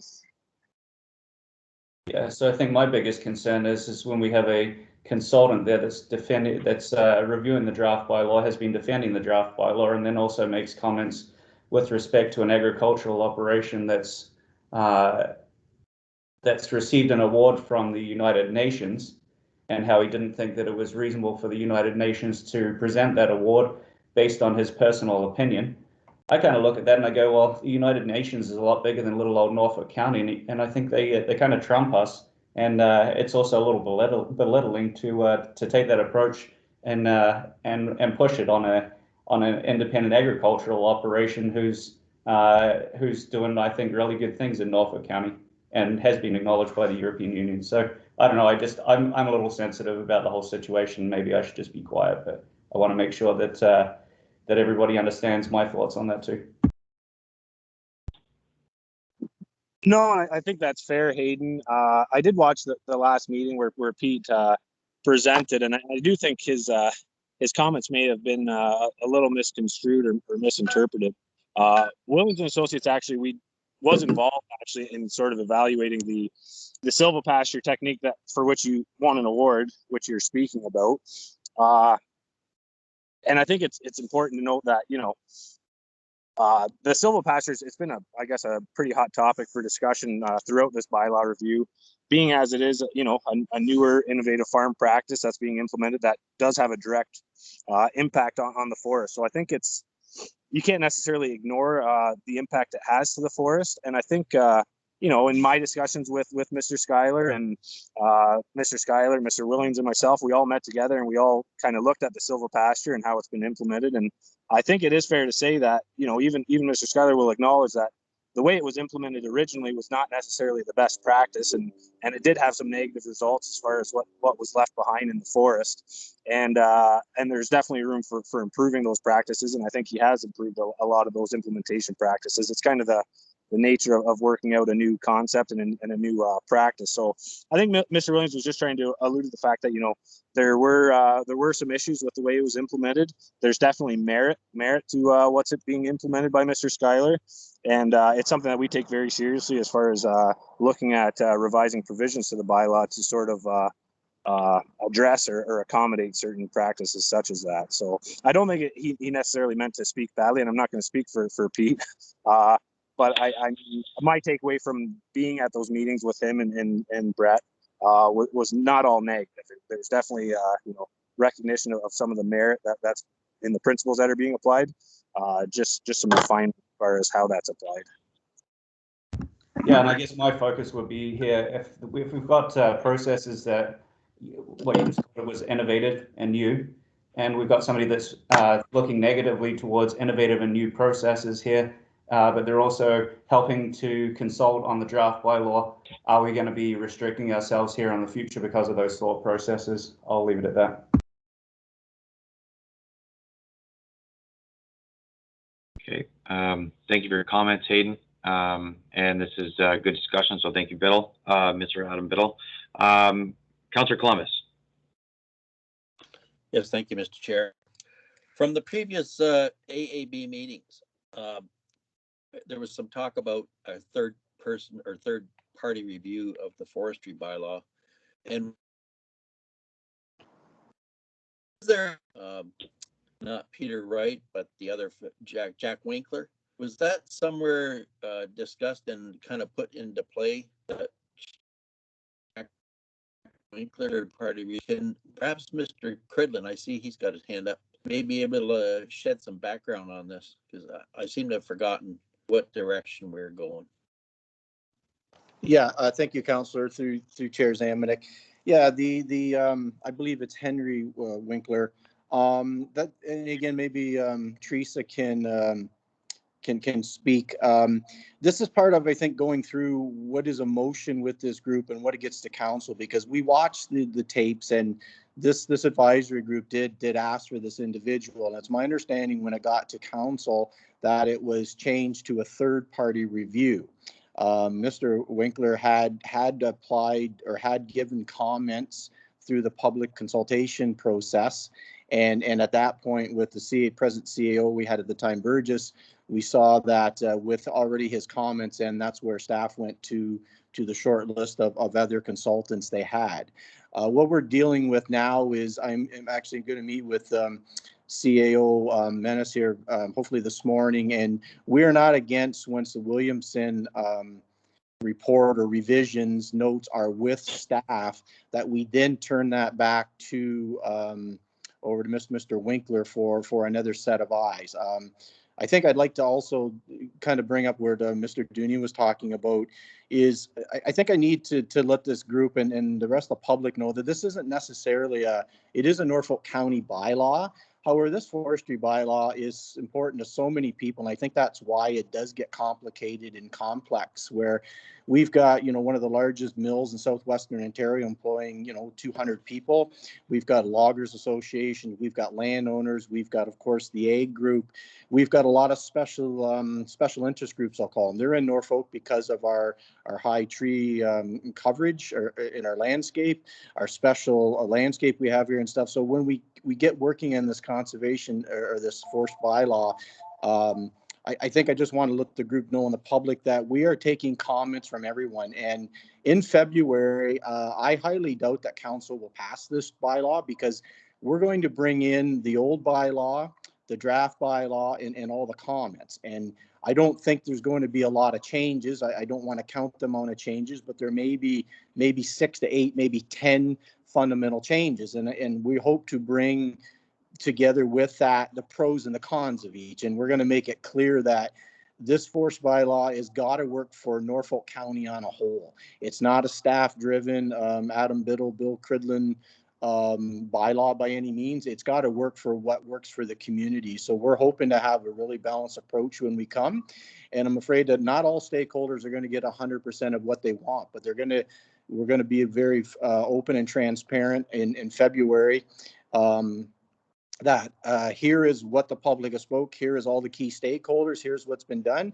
And I think council, I don't want to get too far ahead of myself, Councillor Columbus, you may pass it that night if staff can do a good job of presenting it, but I'm almost thinking it's going to be looked at and in a final, another review brought forward because of all the special interest groups. I just want everybody to not think anything's cut in stone. And, even in this review, we've had the Ontario Professional Foresters as an association consulted on it. So those are a bunch of forestry-minded experts, all through Ontario that have vetted through this. So it's not just a Williamson report, what he says goes sort of thing. It's going to be balanced. And if we do bring Mr. Winkler, and I hope I am saying his right name, that's another set of eyes plus everybody else. So I think it's going to be hopefully it's very transparent, that it's not it's open for suggestion in February. Here where we go, I don't think you're going to see a lot of change, and you have staff's word that it's got to be a bylaw that keeps all the most of the stakeholders happy in Norfolk County, because it's important to a large variety of sectors and stakeholders in Norfolk. It's a real special bylaw, I'll say. Yeah. Okay. Well, thank you for your comments, Mr. Cridlin, and they're understood. And any other comments from the board regarding this forestry bylaw? And I could imagine that it is comprehensive. Norfolk County is diverse with a lot of reasons, and the forestry and the different industries that are involved with it are no different. So, no, on the human level, I feel for you, and I want you to know that, because I know it's not easy with the different interest groups. So I commend you all.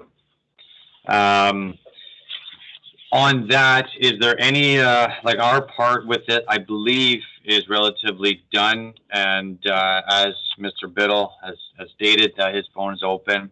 That it's still we're still a few months away from February, and even at that, based on council's decision, it may not even be adopted in February, depending on what happens that day. So, from the board's perspective, is there any more input that we feel we need to put in since our last meeting in October? Ms. Ramirez. Thank you.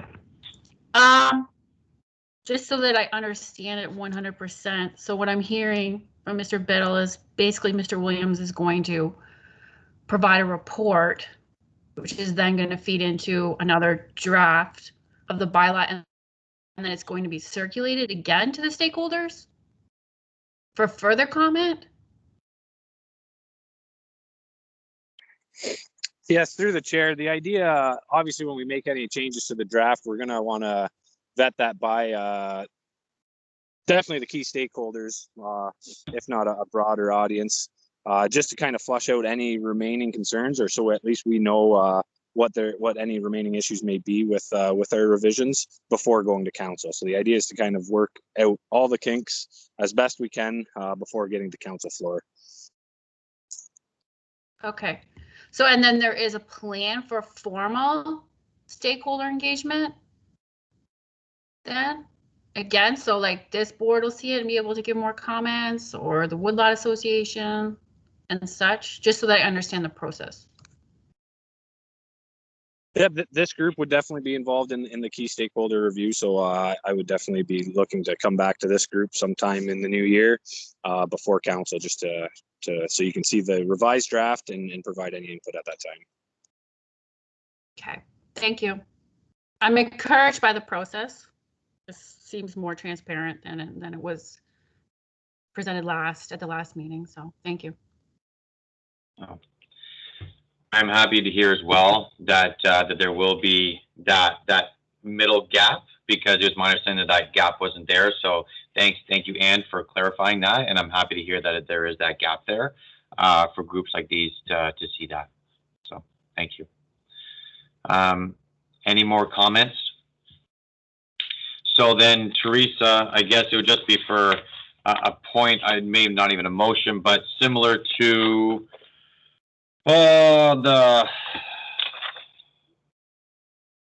similar to importing of soil, how it's not a motion, but we will ask yourself and Beverly to ensure that this board gets that report and the draft circulated to this group, please,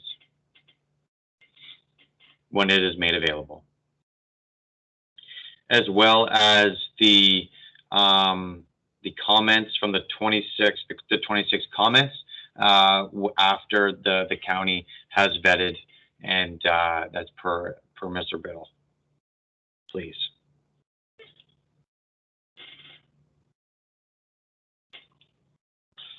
Okay. I believe that is our last item on the tracking table that we have. Are there new items that we want to add and start fresh to the table for starting of the 2022 season? One thing would be nowhere on here do we have, and this is up for discussion, but nowhere on here do we have the health unit discussions, as well as just making sure that the 2022 season, whether it needs to be on the table or not, regarding new mandates that Dr. Strauss has come out, making sure that this board is either making sure it's collecting information from the community to pass up to the health unit or not. Is that something that we should put onto this tracking table?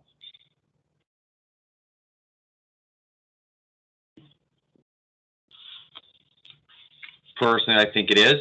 I think it needs to be an item that we're following through until this program is all but done, because the one question that never did really get asked, which we didn't want to throw right in Dr. Strauss's face, was is he going to be eliminating bunk beds? So I don't know, but I think that question really falls back to what the province and the feds are going to do. And I would be interested to see if where the communication's at since the last meeting, that from the update from OFEGA regarding the province into where the bunkhouse mandates are coming in. So Teresa, or sorry, Beverly, if we could just add, public health updates following up per Dr. Strauss's updates that seemingly mid-December, that there would be a slew of updates coming out from the public health unit, from the health unit, and that the Ag Advisory Board is aware and information is circulated. Thank you. Okay. Any other, Councillor Columbus? Mr. Chairman, could that be put at the top of the list, because we seem to be spending a lot of time on that one, and yes, it's a item of major concern. So if it can be put at the top of the action item list, I think would fit better. I agree. Thank you. Okay.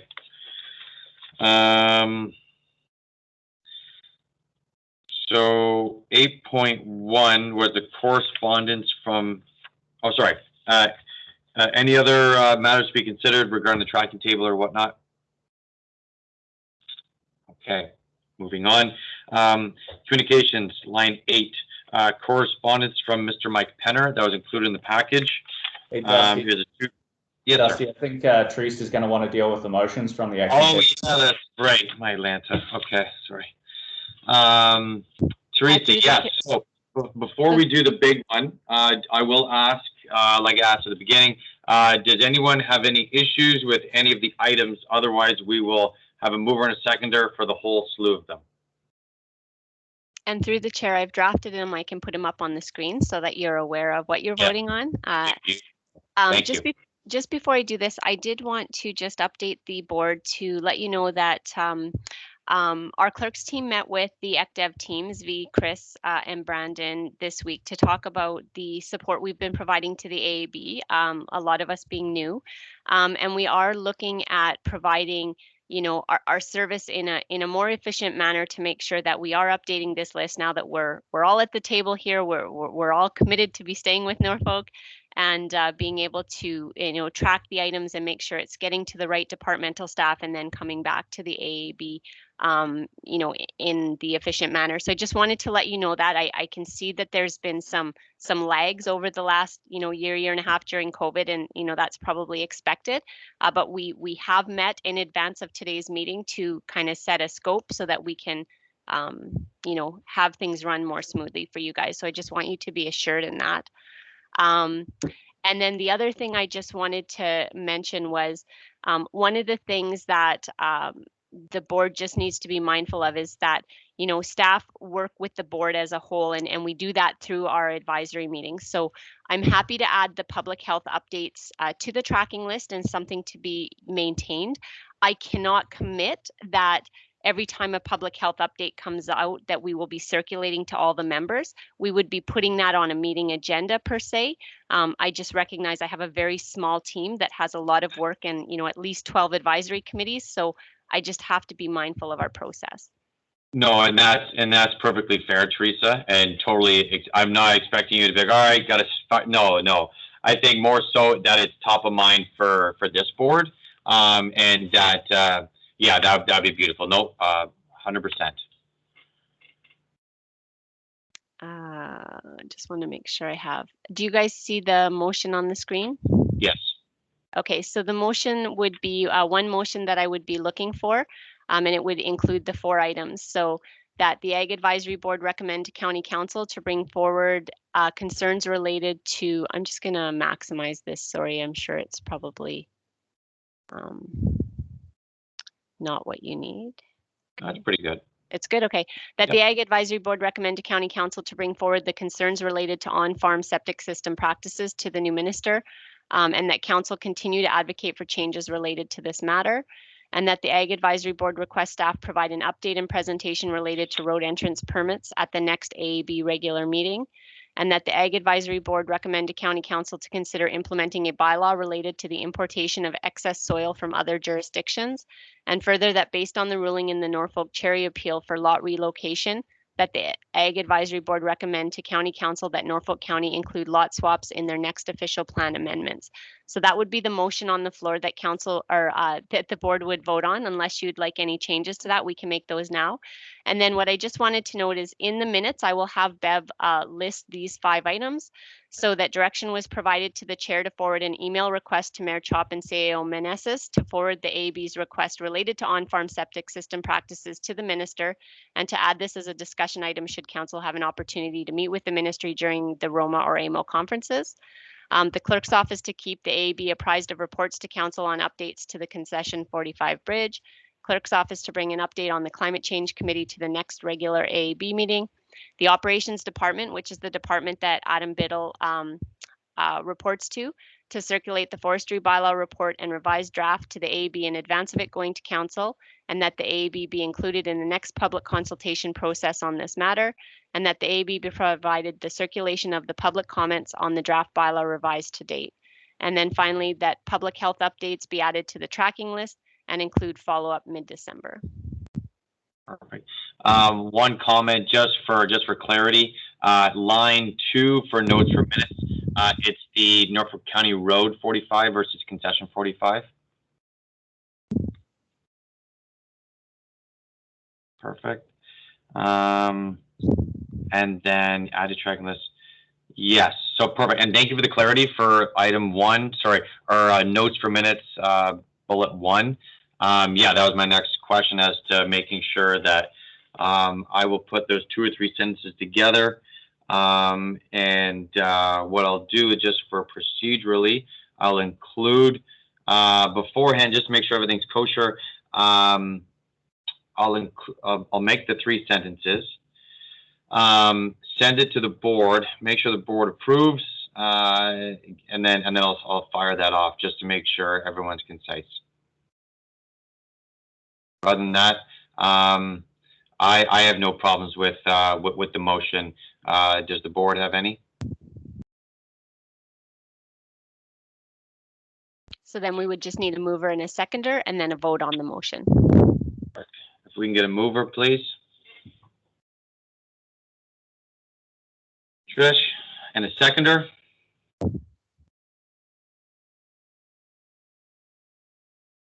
Councillor Columbus, thank you. Perfect.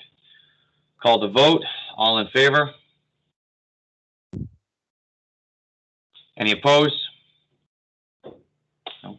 Oh. So moved. Thank you. That's clean and concise, and I think I appreciate that that concise program. I think council will appreciate it as well. So thank you, Teresa, for that.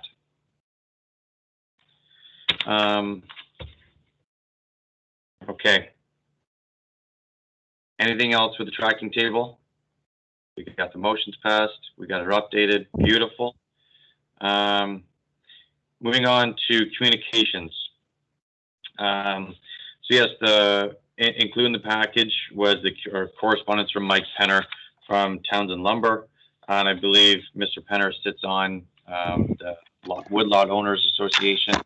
He sent through a 2-page comment regarding, pretty much regarding the forestry bylaw as it stands right now and the procedures. Any comments from the board regarding this?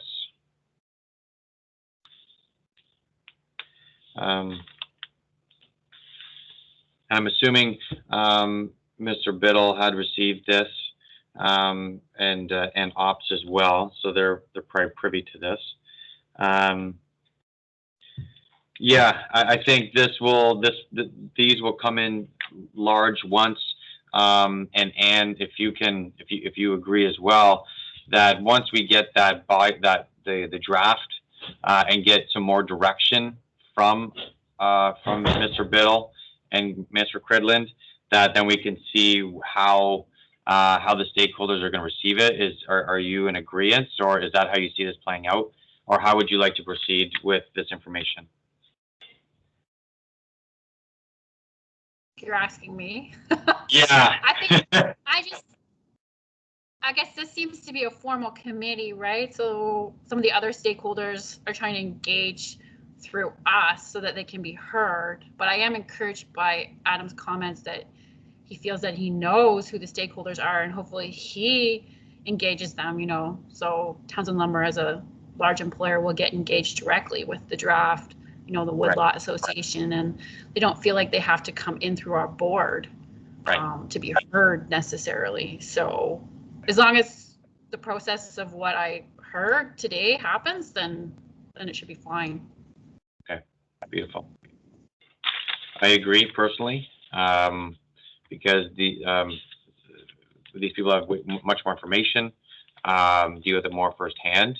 But I think this information, being privy to it beforehand, is important. So we appreciate these being sent forward. Any other comments on that? On 8.1. 8.2 is an update on the forestry bylaw. Now, do we need to refer to the council meeting on November the 16th? Mr. Biddle discussed it. We discussed it with Mr. Biddle, and Hayden brought up some points as well. Any other comments on this? Okay. Again, I'll defer to the prior comments regarding the draft being sent out. Mr. Zvi, are you online, sir? Yes, sir, right here. Good morning. Good morning. Thank you for your patience. Not a problem. So thank you for letting me add this agenda item on. Just a little bit of background on why it's here. Earlier this week, or maybe late last week, Mayor Chop and also the CAO received a letter from Minister Thompson and also Minister Bibeau regarding the Canadian Agriculture Partnership's targeted cost share initiative aimed at increasing dead stock management capacity throughout the province. And basically, this letter alluded to the fact that there are capacity issues with this dead stock management, and they were increasing the cost sharing component from 35% to 50%. And they allocated some new funds, and so they wanted municipalities that were having issues with capacity and dead stock management to get this information out. Subsequently, we also heard that the dead stock company that used to service Norfolk County, I think it's called Atwood Resources, is no longer offering their services north of Highway 3. So I basically wanted to bring this to the AAB for two reasons. First, we can get the information out via our own economic development channels, but does the AAB have additional recommendations for how to get this information out to the broader agriculture community, businesses, waste management facilities, other agribusinesses, basically anyone who might be able to leverage these funds?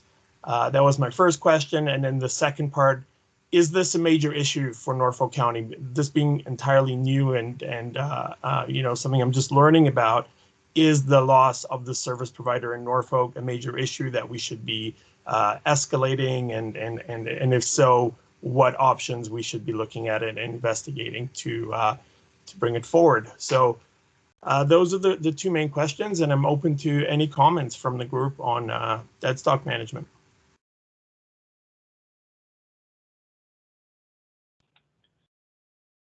The one sort of group that we are, or should I say, component and leg of our Ag Advisory Board is that industry.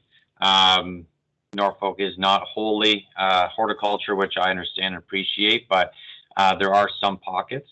I have very little to comment on this personally. The Cattlemen Association, Ontario Grain-Fed Beef, they might be Ontario Corn-Fed.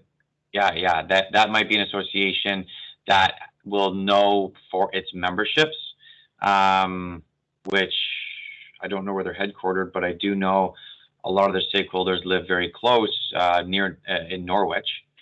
That would be one option. Councillor Columbus? Well, similar comment. I would think that the those who have livestock, dairy, beef, hogs, poultry, are the ones there to get the message across to their producers that this is available. I think that would be the more focused way to go, and including the Norfolk Federation of Agriculture through their commodity groups would be the best way to move this forward. Yeah. Okay, thank you for that. So in terms of those producers of meat-based, livestock, would the NFA be aware of how best to contact them? I don't know that we have that segregated list of, growers versus livestock producers. Yeah, they'll have a point person. I'm sure, whether it's official or not, they will have a point person in their Rolodex, I'm sure. Mr. Dooney? Yeah, the other one that won't be connected through ag is horse owners as well. I would imagine they'd be another big user in Norfolk County. And I don't know if there's the Ontario Federation of Horses or something that you can send it out to. Yeah. I'll send you a separate email, Z, if there's any contact points there that might be important for getting it out to those people. Perfect. Thank you. That's great. And as I said, this is brand new to me, so I didn't have a sense of how big an issue this is, that it doesn't exist right now in Norfolk County, and also how we would go about getting the word out. But this is a good start, so I appreciate that. Yeah, you bet. Thank you, Zvi. Any other comments or questions?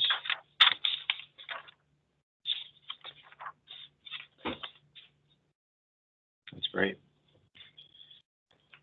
Good. Zvi, anything more for us, sir? No, thanks for that. Thank you. Appreciate it, sir. Okay, it's always a good day when the feds and the province can work together to also to provide more funding for agriculture. That's great. It's great to see. Item 9, other business. We dealt with 45 Bridge already. I have no other business to bring. I'm excited to see what Dr. Strauss is going to come forward with in a couple weeks because the 2022 planting season and growing season is coming up very quickly. And yeah, any comments from the board on their business before we move on to next meeting and adjournment? Okay. Just a comment. Yeah, I think this was a very informative meeting. Thankfully the clerk's with us to set us straight, and I think we're going in the right direction. Thank you for your leadership. Yes, thank you, Beverly and Teresa. It's yes, thank you kindly. We're ending the year on a strong note. That there's some fresh items to start 2022 off with, which is great to see. And January is not going to be a slow month in terms of these things. So thank you. Finally, next meeting, I think realistically sounds like due to the draft bylaw for the forestry, as well as hopefully staff has something going into the new year to share regarding the 45 Bridge. And to see where finally the third, I know if we can get this email out before the request for meeting or consult regarding on-farm septics, those 3 things, I think a meeting in January would be prudent. Now, depending on when Mr. Biddle is going to have the draft out, maybe give it, we should look in the 3rd week of January, which gives a couple of weeks after the New Year's hangover to get the ball rolling again. Does everyone agree on that, or with that line of thinking? So somewhere between the 17th and the 21st. So to the chair, does January 19th work for everyone? That works. When is the when that works for me? But when is the first council meeting of 2022? Through the chair, the first council meeting of 2022 will be January 25th. The first council and committee will be January 18th. I did want to make one request, and Zvi, I'll let you kind of weigh in on this. Because economic development staff, Zvi and Chris, are our staff liaisons for this committee, I understand that the current meeting date of AB actually conflicts with another meeting that they are expected to attend. And so we just wanted to know if there was some flexibility in either our time or our dates. So Zvi, if you can just let us know if the 19th will work for your team. You know, we can do what the AB wishes, but it would be good to always have our consistent staff here. So if we can all work together to arrange that, I think that would be the benefit of everyone. Zvi, you're on mute if you're. Yeah, so the 19th of January is fine. Yeah, it's fine. If it starts at 9 a.m., it's not a problem. Okay. The other thing through the chair, I just wanted to mention is I believe at our first meeting in January is when the board elects their chair and vice chair. And so I think I just want to throw that out to everyone. If everybody's happy to remain in the positions they are, that's great. But if there's anybody looking to change that, you may want to think about that over the next while, just so when we come into January, we're prepared to actively make those nominations and appointments. Sounds good. Thank you. I was wondering when that was going to happen. So we're okay. So we'll all be there for the January meeting. Okay, sounds great. Okay, so Zvi, like just to confirm that you are good for the 9 a.m. on that what's that, the 19th? Is that correct? The 19th? Yes. Yep. Yep, that's fine. And I think starting in the new year, as As Teresa alluded to, between Chris and I, we will start taking a more active role in pursuing the minutes, ensuring that we're coordinating with internal staff to make sure that everyone who needs to be at these meetings from a staff position is there, and that we're disseminating the information that comes out of the meetings, and taking on a more active role in the coordination piece. So I'm excited about that. And yeah, January 19th, we'll get going with that. Good deal. Okay. Well, thank you kindly. On that note, if I could have a motion for adjournment. Trish, thank you kindly. Do I need a seconder for adjournment?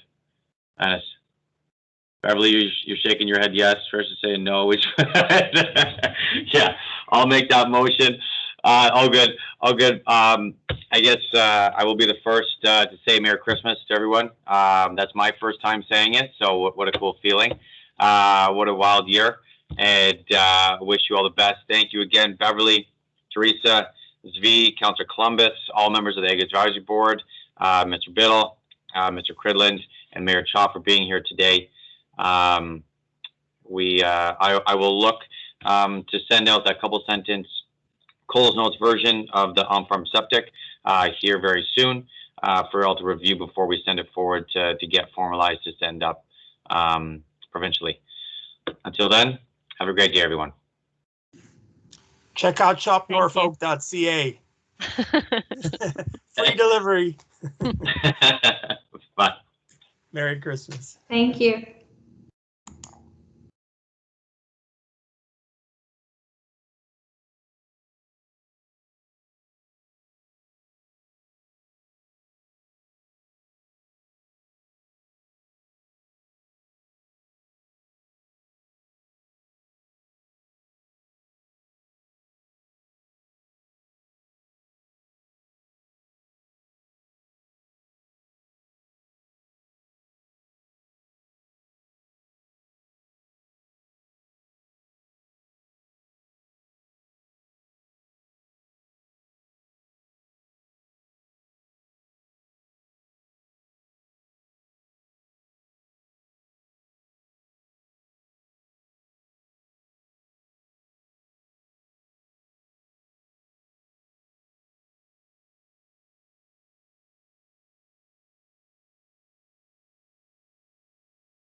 Same meeting? Yeah. And recording. Still on. Recording. Recording and